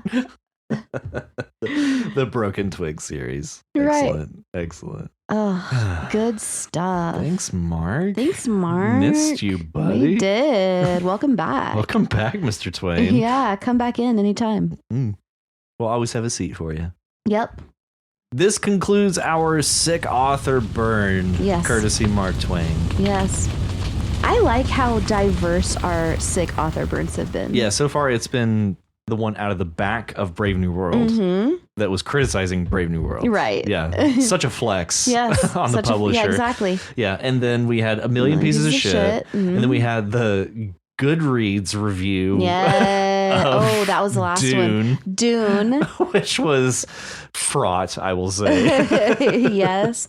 And now we have fucking Mark Twain. Mark Twain with the Deer Slayer. I just feel like we're spanning like centuries here. Literally. Yeah. Yeah. And I'm kind of proud of that. Hell yeah, we are. Yeah. Yeah. Now we need to go back to what's really I want to old? find some shit talking from like Shakespeare. Greek philosophers. I'm thinking even older. Surely you have some. I'm sure I do. Yeah. Because there's so much satire and there's so much like, Oh, yeah. look at this idiot. Yeah, because so much of satire was basically like diss tracks. Right. Like, No, totally. yeah. It was totally diss tracks. So I'm sure I know that I have some stuff about some like ancient historians. Yeah, somebody just dissing on Ovid. Like, yeah. Yeah. Yeah, exactly. This idiot. That's a good idea. Yeah, Okay. and we can slowly work our way back. Surely there's some sick author burns courtesy of, Shakespeare and his ilk. So Oh yeah, for sure. yeah. Yeah. But anyway, I'll post that on the postmortem. Right on. Yes. Okay, so next up we have Matt's Guide to Success in Life by Walker by Faith. Option 5. Go back home. Go back home. Go home. Go. Go home. Go home. Go on get. Go. Go on get on to your. Go on, Go buddy. on get to your. Go and get Get you in home. your hoe. get in your home. Man, shut up. That's funny. Shut up. That's funny. Okay. Hey, Walker. Hey, Walker. Welcome back. So, I had what I feel like is a revelation. It seems like Walker at the start of each one of these guides to success in life, the actual guide is at the beginning, like the first paragraph. You've been told to follow your dreams. You've been told to live in the moment. You've been told to invest in yourself, to live your truth, grit, grind, and always be on the offensive, and to never, ever change who you are for anyone. It's like, there's the actual guide. Yeah. And it's like, fuck that shit. And it Yeah. just dives away from it. Just Right. as quickly as possible, we move away from it. That being said, the lessons of this guide, valid. Yeah. Like, there's some actually valid lessons in here. So, which isn't, I feel like, always the case with Walker's guides, but Right. let's move on into it. Let's go ahead and dive in. So, this is a guide about exactly what it says. Go back home. Move in with your parents. Yep. Mom and dad really did know what they were talking about. They did. I like pre-friend. After all, this type of advice that you can get from any pre-friend on the street. Mm-hmm. Yeah, that's recurring from the others. Yeah, I know. Yeah. It just somehow it struck me this time as funnier. But okay, so I would say the valid points here would be the thing about eating healthier instead of getting DoorDash. That's valid. Despite it being against your control, like, because you just can't afford DoorDash. Right. Exactly. Yeah. Getting up earlier.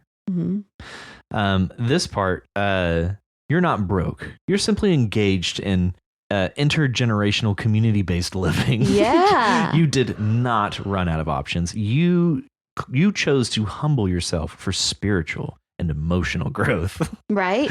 First of all, that's funny, man. That's real funny. Yeah. Second of all, it's not entirely untrue. Like the part that was this line, again, we're just kind of jumping all over. You find that discipline and accountability are not just trauma responses. They are how the lights stay on. Dude, that's a very good lesson. That's an excellent lesson. Oh, yeah. Like, it isn't a trauma response. Right. I mean, it is, but it is how the lights stay on. Well, yeah. I mean, it's just life. It's survival. Exactly. Yeah. And to, I guess, over dramatize like life for what it is, to only consider it a trauma response. Right. And to only see it as like, oh, this is traumatic. Like, this is me in response to trauma. It's like, that's life. Life is response to trauma. Yeah. Life is trauma. That's a beautiful lesson, I thought. Yeah. Yeah.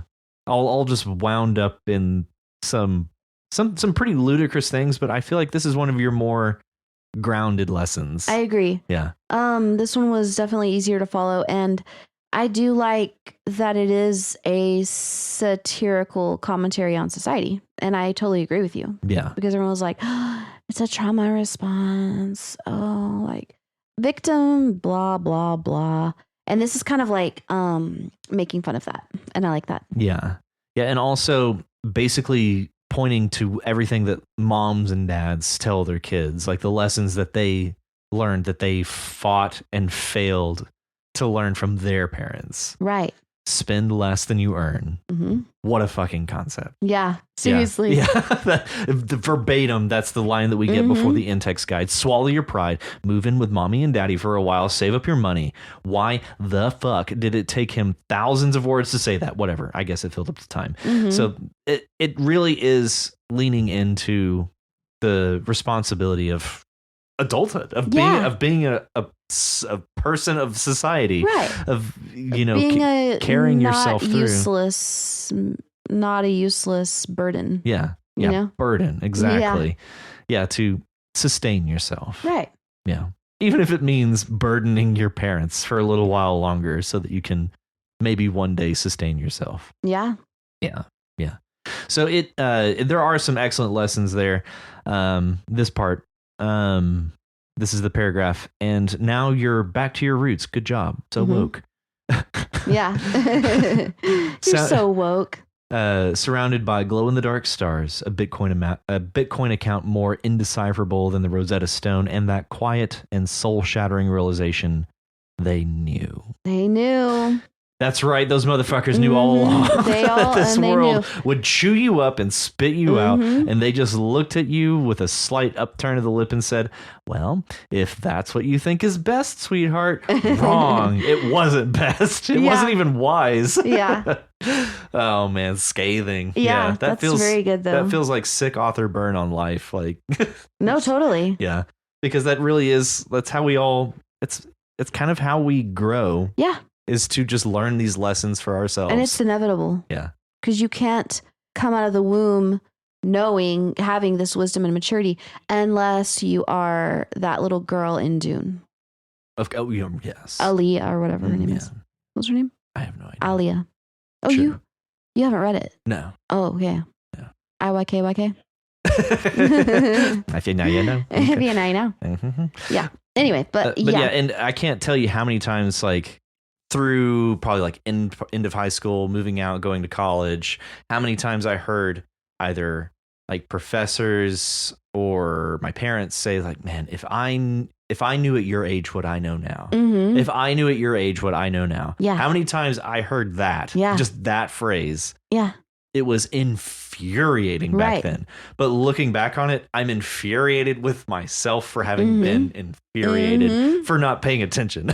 Well, it's not even paying attention, but it's for like dismissing it. Yeah. Like you don't know. You simply can't. Yeah. You don't have the capacity or the understanding to know that you should listen to that. Which is why I think as a society, we should not be allowed to drive until we're 30. Oh.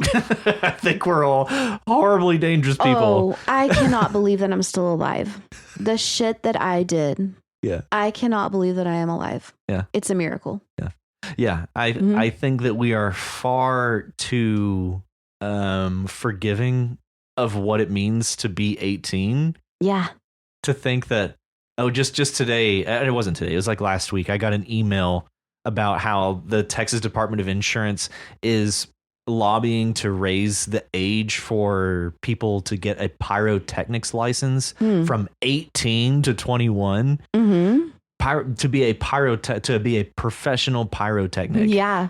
Thank God they're 18. trying to raise it. Yeah, I'm just like, it's 18 now? It should be 30. No, seriously. Like you terrifying. Can't even rent a car until you're 25. Yeah. But you can be a pyrotechnician at 18. You can be a certified pyrotechnician at 18. That's insane. That's like every teenage boy's dream. Oh, man. I wish that I knew what I know now when I was younger. You know that song? I don't. That's brand new to me. Oh. Okay. Okay. It's a guy talking about how he got worked over by a bunch of hoes. His grandpa had warned him, but he ignored. He threw it all to the wind.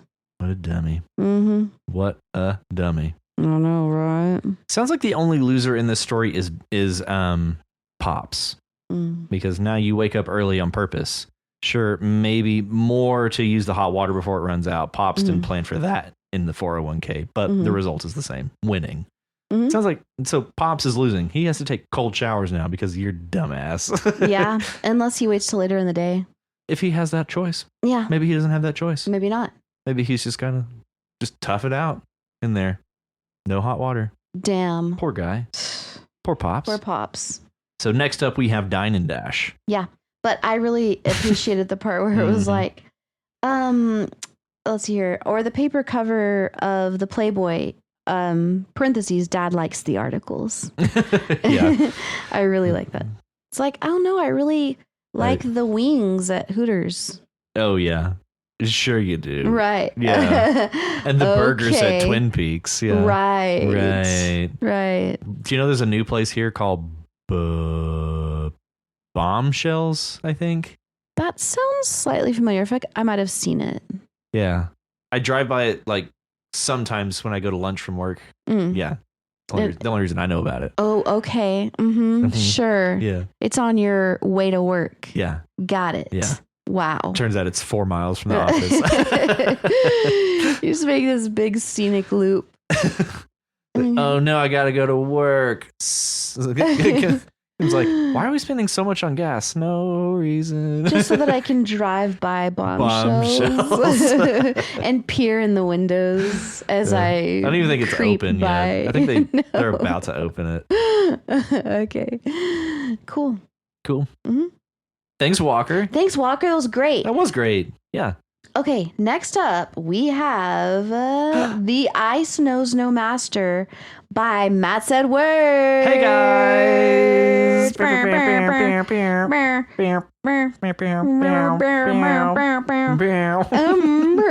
Excellent audio. Okay, this was very enjoyable. I loved the intrigue. I loved just the logging of the days. Oh, cool. Yeah, because that kept me interested and it kept, I don't know, it just added some hint of creepiness. Okay. Why? Maybe because it harkened back to like Moby Dick or something. Or didn't he keep a log in there? Well, I think maybe also like the framing device, like what follows is a brief accounting of the events leading up to the Barton Shockley event. Yeah. Like that, just kind of framing it like there is an event. Right. And these are the days logged prior to this event. So I did that very intentionally for the suspense value. Yeah. And also because I had to frame it, because I had to put something at the end because the logs were going to just stop. Yeah. And so for that to just abruptly end and transition to something else without something to set it up, I couldn't do that. No. So. I loved, I don't know, this like topic, this like subject matter is very intriguing to me. Right. Like on. ancient stuff. Oh yeah. Ancient, like billions of years old. Billions. Yeah. Oh man, because the ideas that I'm putting down here, I straight up was inspired by that book. I mentioned A Short History of Nearly Everything, and it deals with stuff like this. Yeah. And just the ancientness of like the world and the data, the most ancient data that we have, and where it comes from, and the oldest of old things on this planet. Yeah, like it's so fascinating. I love and to think about the eras of the world and like life could not exist at this time. Yeah, it simply was impossible. Right. And it was the way that I actually put it in here, the Hadean era, which obviously, like the Hadean, could you imagine where that came from? Hades? Yeah. Yeah. Yeah, because it's all dead. There's nothing. Era. Yeah, because the earth is like literally still forming. And so just the implication of him, it's like, me chills. Yeah, the Hadean era was host to life, and then it ends. Yeah. The account ends and he's dead. Yeah. I love that. I was so like proud of that. So exciting though. I'm like, oh my God, that is so cool. I want to smell that air. Yeah. You know? Yeah. I want to know because it would just, I mean, it's otherworldly. you know? It is.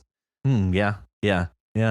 It is of our world, but it would be a world we could scarcely recognize. I'm sure we couldn't recognize it, like remotely. Yeah. Yeah, I just loved that, and just the excitingness of it. But I don't want it to end, though. Actually, this one was a tough one to just get through in 30 minutes because like there's so much I wanted to just like. I just want to kind of keep building the tension like in these days. And part of what I wanted to build up in the logs was just how insistent Barton is that they keep going. Yeah. And just I wanted to offer like more warning signs like, no, something's wrong. Something's wrong. Like the seismic team is picking up like a shake and like they're on they're literally standing on a giant ice sheet that's kilometers thick. Like those things actually exist, and there's actually good reason why you would want to be very careful about things like this. And he's just like, no, we got to keep going. We got to keep going. Basically, like it's like he's an addict for data. I don't blame him. If I was right there on the precipice of a discovery like that, I don't think I'd be able to stop, honestly. It's so exciting. And it reminded me of, I might have mentioned this like, I don't know, a year ago or something. But when I was teaching my Iraqi students, and one of them is an archaeologist, and he was talking about the things he deals with are something like 3,000 years old or something. Yeah. And he was talking about how amazing it smells. Like whenever you unearth these things and the smell of the dirt, the clay, that is so amazing, and that he wants to bottle it and make it into a perfume. I thought I mentioned that. Yeah, that sounds familiar. Yeah, and I'm like, and I asked him if I go to, Baghdad, will he, well, he's not actually in Baghdad, but if I go to Iraq, will he take me there and let me smell it? He was like, absolutely. So, well, next stop, Iraq. There was, serendipitously, I started a book recommended to me by Kim, How High We Go in the Dark. It basically picks up right from the end of a short history of nearly everything, like the subject matter that Bill Bryson is discussing in that. It just basically picks up right off of that subject into a new story that's very similar in subject matter. So far it's beautifully written. Nice. I'm really, really enjoying it so far. I just started it today. Awesome. But so just based off of my time with it so far, I recommend it. Okay. It's Nagamatsu is the author. Sequoia Nagamatsu. Oh, yeah. Cool. Excellent so what? Far. I just realized we should start a You Write reading list. Yeah. Of books that we recommend. Or just a book club. Or maybe just a list. Well, I mean, I don't know if we have I don't have time for that. Yeah, that's fair. But no, like a list. Yeah. Of just, because there's a lot of books that people mention that I'm like, oh, I want to read that, but then I forget it. So let's make a running list. Yeah. Yeah, I can make a pinned post on the Reddits. That would be awesome. Hell yeah. Yeah. But yeah, so I had a great time writing this. It was just a lot of fun. This is another one that I wrote out everything by hand first. Yeah. Oh, one of those. Okay. Yeah. I want to know what the fossil was, though. Like, what kind of life was it? And that whole bit, that final entry of the Eureka, I've done it. Yeah. Yeah, I just that is precisely how I wanted that to work. I wanted it to be like, to convey exactly how thrilled he is. That Eureka moment. Like, you don't just say that in science, like Eureka. And also the I've done it. There's a team of people that have been working. I did notice that. I've done it. Yeah. And so it's like this, he's like, so is this hubris? Is he getting what he deserves for his hubris? Yeah, and to think it's over 4 billion years old, which, by the way, the oldest possible living fossil or DNA evidence that we could come across would be maybe 3 to 3.5 at most billion years old. So the idea of something 4 billion years old, like in a scientific term, is completely unprecedented. Yeah. And probably anybody who would read this would say, impossible. It can't happen. The implications of what that means, kind of exactly what I said. The Hadean era was host to life. Again, all evidence says impossible. Yeah, absolutely impossible for that to be. Right. And then he dies. Yeah. And then it's just over. Just basically like man was never meant to know. So is there some character thing happening here though, where because why did he get all cocky there at the end? I've done it.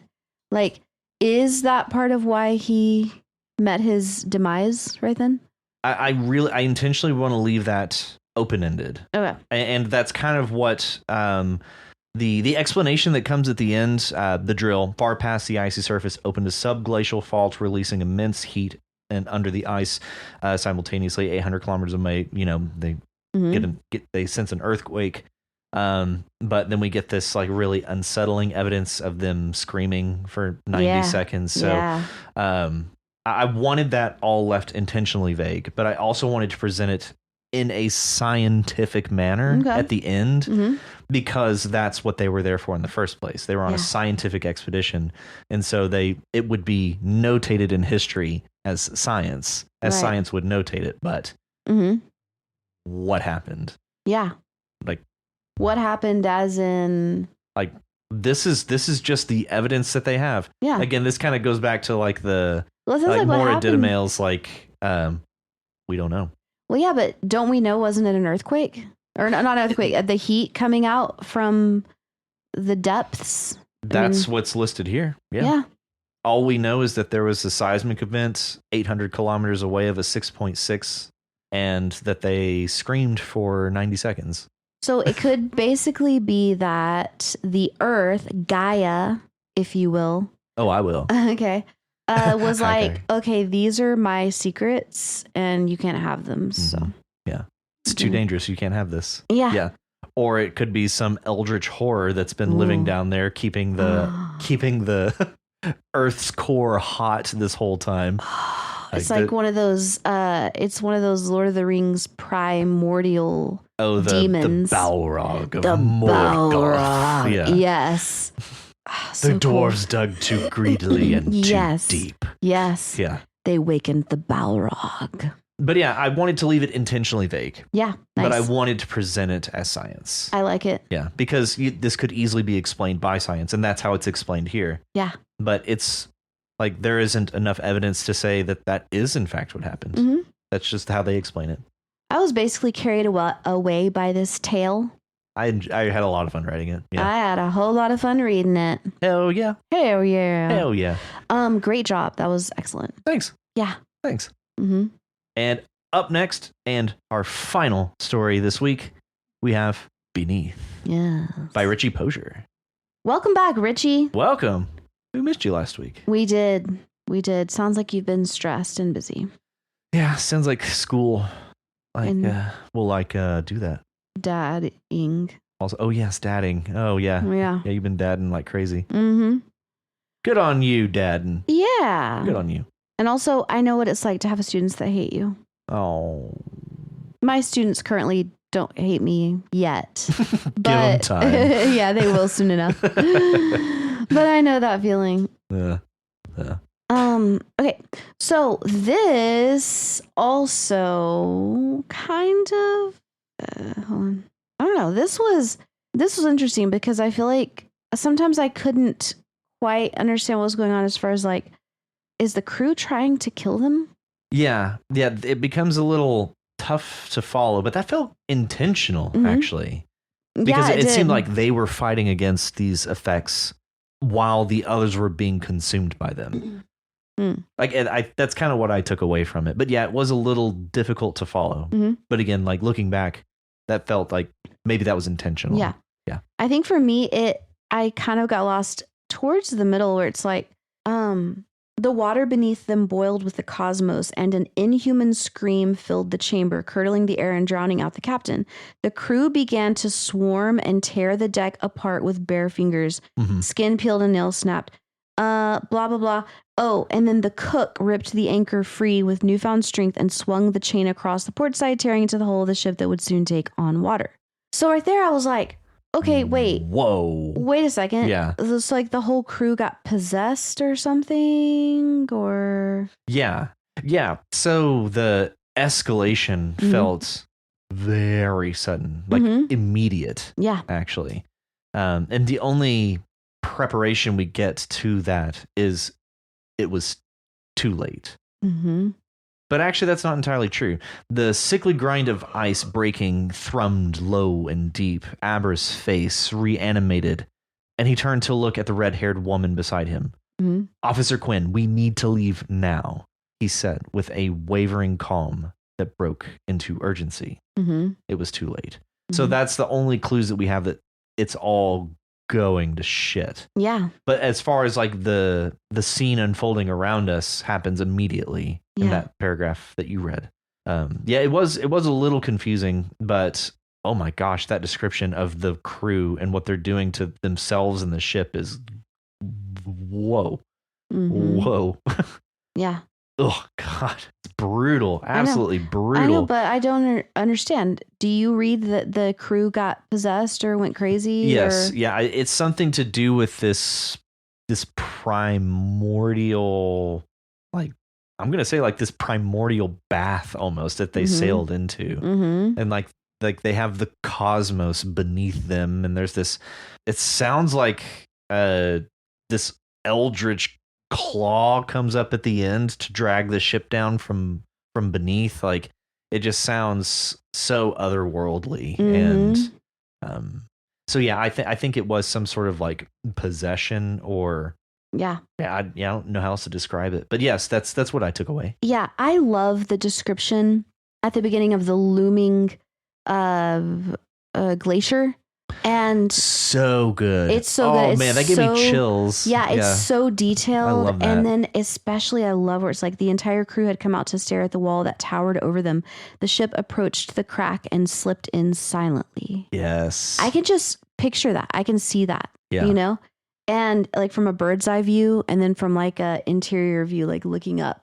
Yeah, and I love that you don't ever quantify how high it looms, only that it's been growing by an appreciable amount every week or every day, like in like a certain amount, and it's been just doing this for so long and so long, and so to not quantify how tall it is, right? It makes it just even taller. Yeah. And just I get a feel of just like this reverent and kind of creeped out silence among the crew. Yeah, and I can hear it. And it almost takes me back to something that Kim entered recently where it was like the muffled quiet that can only be caused by a blanket of snow or something like that. Yeah, it's like silence, that's the type of silence that I'm imagining. Yeah. Because I feel like it can only be caused by like really, really coldness. Yeah. The quality of sound through cold is very unique to the quality of sound through like heat or even dry air and wet air. Yeah. I was just totally picturing that, and just the whole thing about the gasps, the icy air stab their lungs, red embers, the scent of sulfur and burning tobacco, like everything. I loved the gasps and the coldness because it really like you can imagine like a barrier of cold, like as they go through, and suddenly it's like even colder because you're surrounded by this berg. Like it's like stepping outside when you live in Mongolia. Yeah. I would imagine it's being outside in Mongolia, and then suddenly you're wrapped in ice. Like it's cold. It's cold, and then it's so cold. It's stepping out of your door in the dead of winter. And immediately your lungs being stabbed by the icy air. Yeah. And just being like, and like catching in your throat. Yeah. Yeah. Very well described. Yeah. That was some wonderful description. I was completely bought in. Yeah. Oh yeah. I was enchanted. Yeah. But also where it's like the anchor had come to rest in the middle of the wreck of the research vessel Phoebe, surrounded in a sea of golden starlight. Shapeless forms twisted and undulated across the bow. Then the anchor chain snapped through the water like a whip and rocked the Galadriel. I read that like 3 times just because I just love it. Was so beautiful. Yeah. Yeah. Oh, absolutely. Especially like the anchor chain snapped like a whip. Like it's just such a clear and immediate escalation. Yeah. Just kink. Yeah. It's just very, very effective. Very effective. Great descriptions, dude. I love this setting. And I think that I think that's thanks to this prompt. If I'm not, Oh, yeah. So I think okay. I think we have some very rich scene setting, and I do think that the prompt had a lot to do with that. Oh, yeah. Because it almost requires you have to set that scene. Yeah. Like you can't just say it for what it is, Right? Because it's so unique, and it's so It's such a powerful thing. Yeah, that's what I'm saying. I think that was some excellent prompt work, Matt. Thanks. Yes. And again, whenever I submitted it, I was like, meh, I guess we'll see. Yeah. But man, holy shit, you guys delivered. No, but something about it, like they delivered, but something about that prompt just really worked. Yeah. Awesome. But just your descriptive work in this is absolutely stunning. The action at the end was a little confusing, but again, as I mentioned, it was I feel like that could be intentional because if the crew is succumbing to all of this, makes you wonder how Quinn and the Ibarra can get through this while the crew cannot. So there's a level of intrigue into how are they able to escape where the crew is not. Yeah. Like how were they somehow immune to whatever like bewitched the crew? Yeah, it almost seems like Quinn is there to pull the captain out of this. Like the captain was prepared to be succumbed by this. It almost seems like we're in the captain's perspective. Like we're kind of over his shoulder. Yeah. And then Quinn is there to snap him out of it. Oh yeah. So it makes me seem like Quinn may be more than she appears. Yeah, Quinn might have the like skills. Yeah. She might have the skill set to get the captain out. But what skill is it that could get you out of immunity to whatever took over them? Yeah, this is very, very interesting. Yeah. Very interesting. And yeah, so they have to jump in this lifeboat and just basically just go the way they came. Yeah.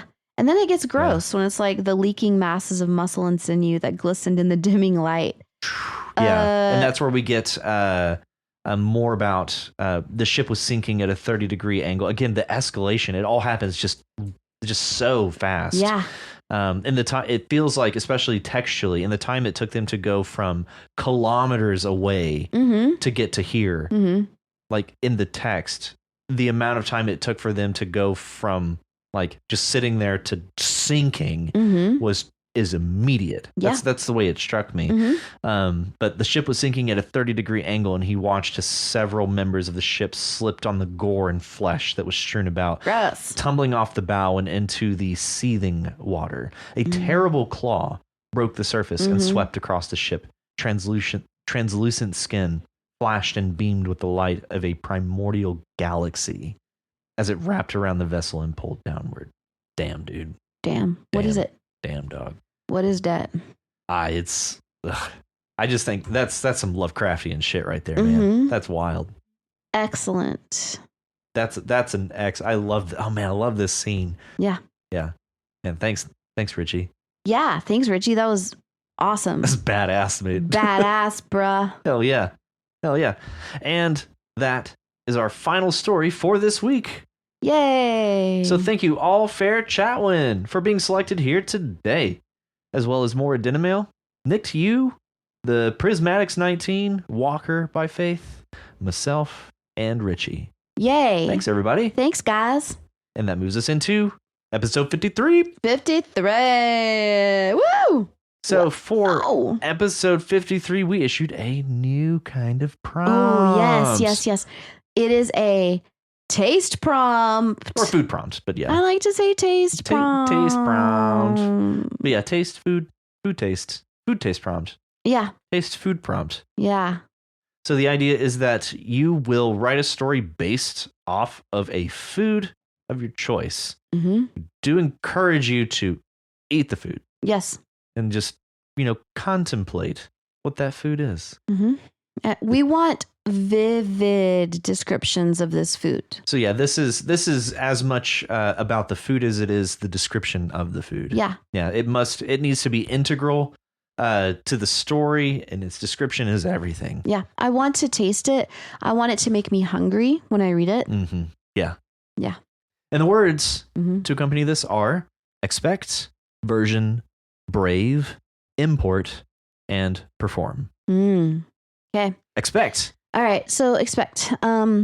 This is a verb. The first thing that flew into my mind when I heard the word expect is, it is derived from Latin, where you also get the word expect. You get espero in Spanish. Okay. Which means to wait. Huh. Yeah. Yeah. Like espera. Yeah. Espera is like wait, but also it means to hope.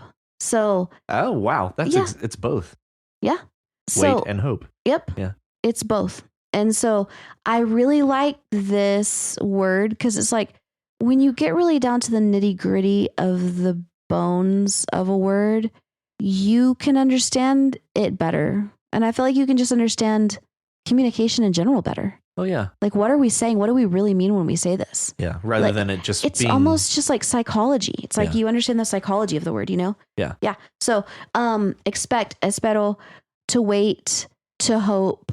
Literally, spec is to look, and X is out of or out from. Yeah, look out. Yeah, to look out. To look out. So, to keep an eye out. Yeah. Yeah, it has a lot of very complex shades. It does.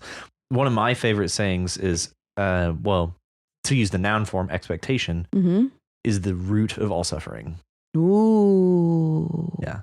So to go into anything with an expectation is to go into it with expectations. Like, and to have those expectations not fulfilled causes its own form of suffering. Yeah. So to just go into something blindly is better than going into something with certain expectations. But there's also the term hope for the best, expect the worst. Plan for the worst, yeah.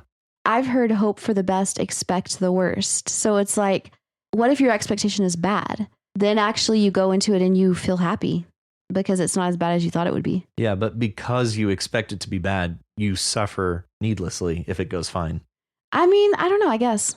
I just feel like, that's for example, like worry is a form of expectation. Yeah, like to worry about something is to expect bad things. But what if you're not really worrying? Like, for example, whenever I went to Paris, I expected everybody to suck ass. And to be really mean. And I wasn't worried about it. That was like expectation in the back of my head, Yeah. And then I went, and because I expected that, I was pleasantly surprised. When they were just moderately assholes. Yeah, exactly. Not complete, just exactly. Yeah, reasonable. Well, yeah. Right. Yeah. So I really like that saying because it just means like, I feel like it promotes tolerance in a way. Yeah. Like to not set your expectations, especially of others, of other people, other cultures, situations, other places. Like don't set your expectations for people like that. Yeah. I don't know. I feel like it's a means of promoting tolerance and of promoting like a mental well-being as well. No, totally. Yeah. Openness. Yeah. Open-mindedness. Yeah, and to avoid worrying needlessly. Right. Yeah. Yeah. Yeah. But so expect is a very complicated word. It is. Yeah. It's a great word. It is. And our next word is version. Version. Whoa. Okay. Version is a noun. It's also an adjectival noun. Welcome to the Version Station. Where we create versions. You got to really say that one, version. Yeah. Version. That's the thing I was about to say about version, though, is it's really funny how slight the difference is. That gap is. Je and je. Je and je. Like there's just miles between that. There's miles between the meaning, definition, but micrometers between pronunciation. Yeah. But oh my goodness, like English as a second language learners, it's just maddening because it's like there is no difference in the way that you're saying this word, version, virgin, version, virgin. Yeah. They cannot decipher it. And so, but yeah, they're not the same thing. No, they're quite different, actually. Welcome to the Virgin Station, where you'll find very different things than what you found at the Version Station. Yeah, it reminds me of, what was his name? Diego Romero. Yeah, that guy. He's at the Virgin Station. He's there.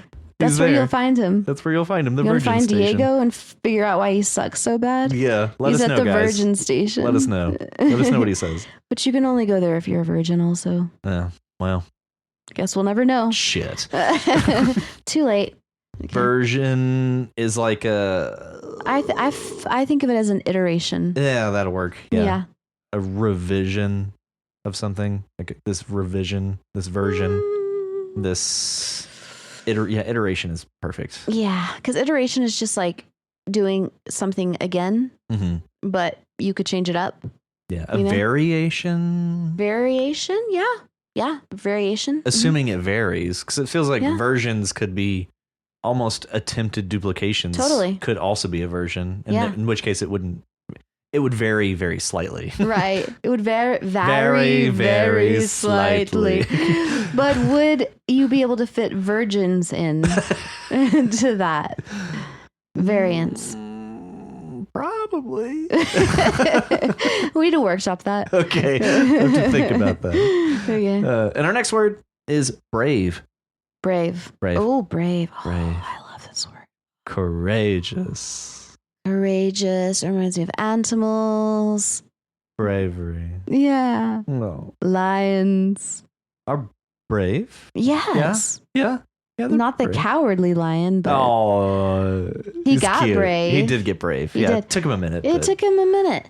Okay, so brave.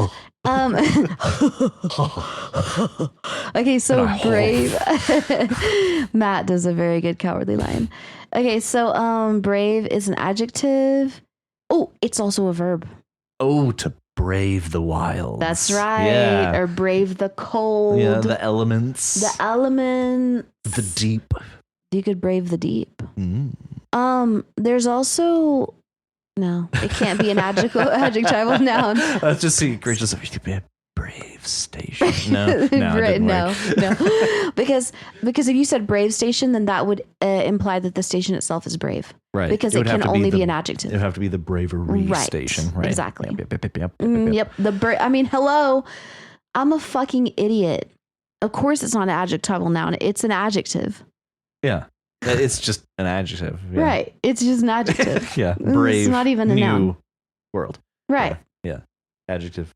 Wait a second. World. That's right. Yeah. Mm-hmm. Yeah. Yeah. It's basically, some people say that bravery is not having fear, but it's doing something in spite of being afraid. Yeah. So bravery is not necessarily the opposite of fear. I would say bravery is the opposite of cowardice. Yes, precisely. Yeah.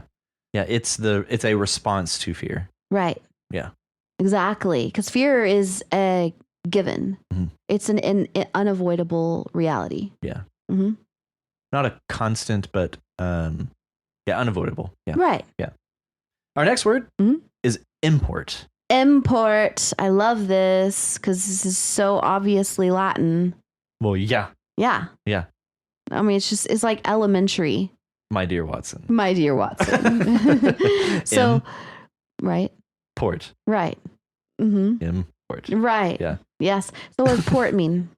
Port is like you bring a ship into port, like port. I don't know. Carry. I don't know what it is. Oh. Carry. Oh, yeah. We've had this talk. Like port and porters. That's right. Yeah. To carry. Portable, carryable. Yep. Carry in. Welcome to the import station.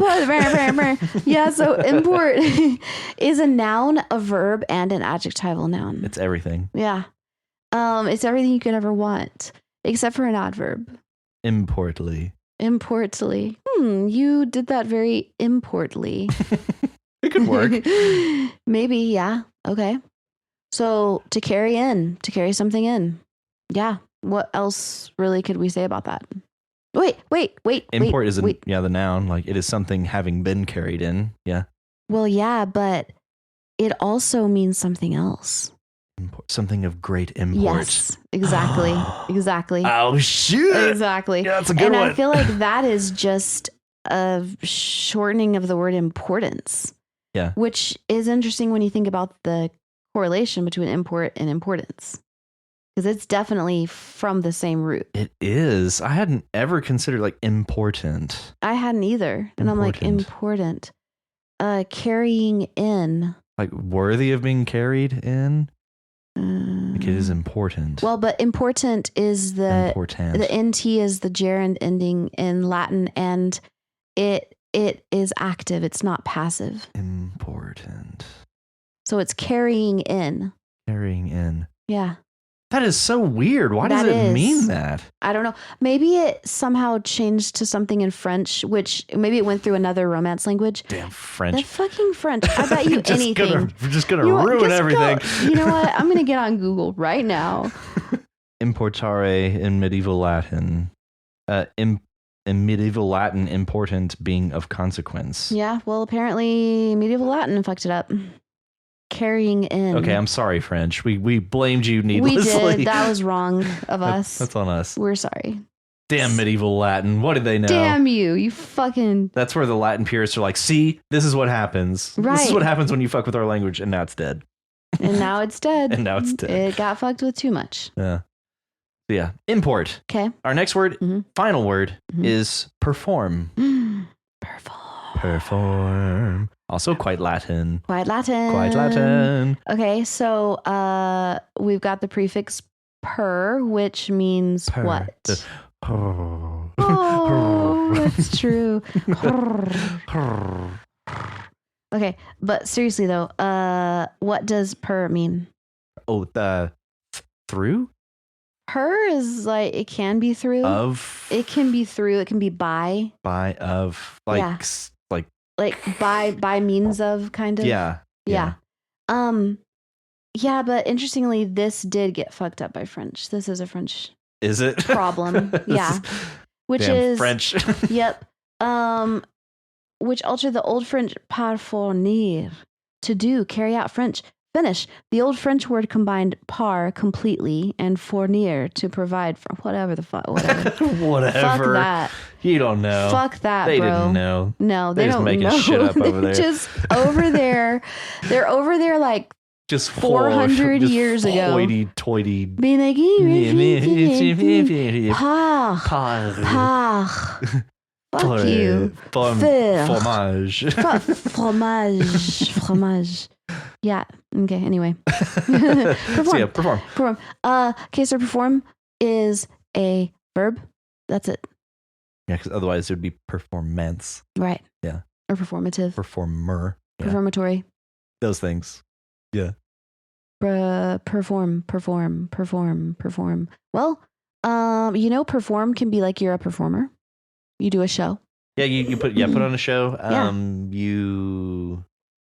Why is that the only one I can think of? I'm sure there's more. Well, for some reason, people talk about sexual ability as a performance. Oh, yeah. I don't know why, because that's stupid. I feel like it's a euphemism, like a way to talk about sex without saying sex. He couldn't perform. Right. Yeah. It's just a euphemism. He was not able to perform, unfortunately. And then they give some really sad sound, like okay. Like a kind of a accompanied with a droopy flower. hand gesture. Yeah. That's sad. That's sad. Okay, so perform. Maybe that was Diego's problem. Maybe he couldn't perform, maybe so he filmed wasn't... others performing. Yeah, poor guy. Poor Diego. Okay, so perform. What else? Like perform. I want to say that's it. Like it seems like it's tied to entertainment in some way. Mm-hmm. Like you can perform a song. Well, there's also at work, you get like a performance review. Yeah. You perform at work. Yeah. You put on a show at work. Yeah. Right. Hello, my honey. Mm-hmm. Hello, my darling. Yeah. That's like, that reminds me of like every time that the district people would be, at Starbucks, and they'd be like, district manager's coming in. Oh my God. Look the district manager's coming in.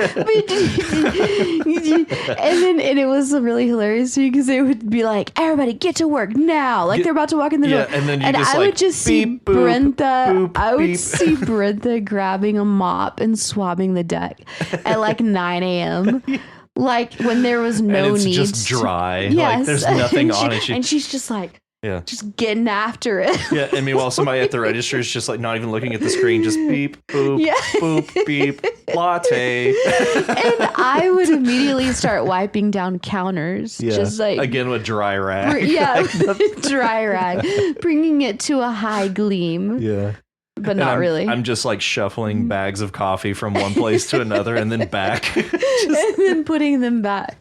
And then counting them and then taking notes. Yeah. And then shredding the notes. and then recounting. And then taking the shredding out to the dumpster. And then it's all very performative. Right. Yeah. Very.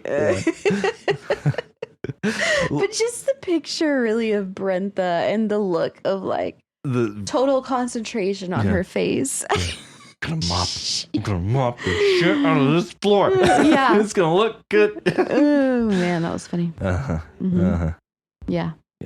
So those words again are expect, version, brave, import, and perform. Woo! Woo! Woo! And if you want to be like these wonderful writers and submit your story to You Write, why don't you go on ahead on over to our subreddit at reddit.com/r/YouWritePod, and we'll get a book list started. Hell yes. Hell yeah. We'll see how we can make it collaborative, but we'll do something. Yeah. Well, we could do a Google Doc. Nah, we can just do like running comments under a sticky post or something. Right. We'll figure it out. No, yeah.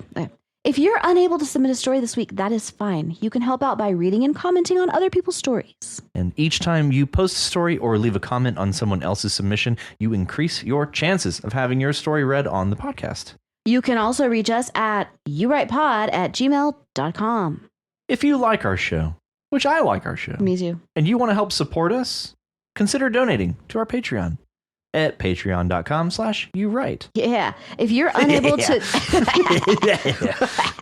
if you're unable to donate, that's fine. You can help us by sharing the podcast with other writers and non-writers alike. If you haven't already, be sure to subscribe to the podcast so you know as soon as new episodes are available. Sorry. Got him, coach. Yep. Also, be sure to leave us a rating and review in your podcatcher of choice. And remember, join us next week on You Write, a podcast where you write. I wish that I knew what I know now. When I was younger, I wish that I knew what I know now. See y'all next week. When I was stronger. Fist bump. Fist bump. Paw bump.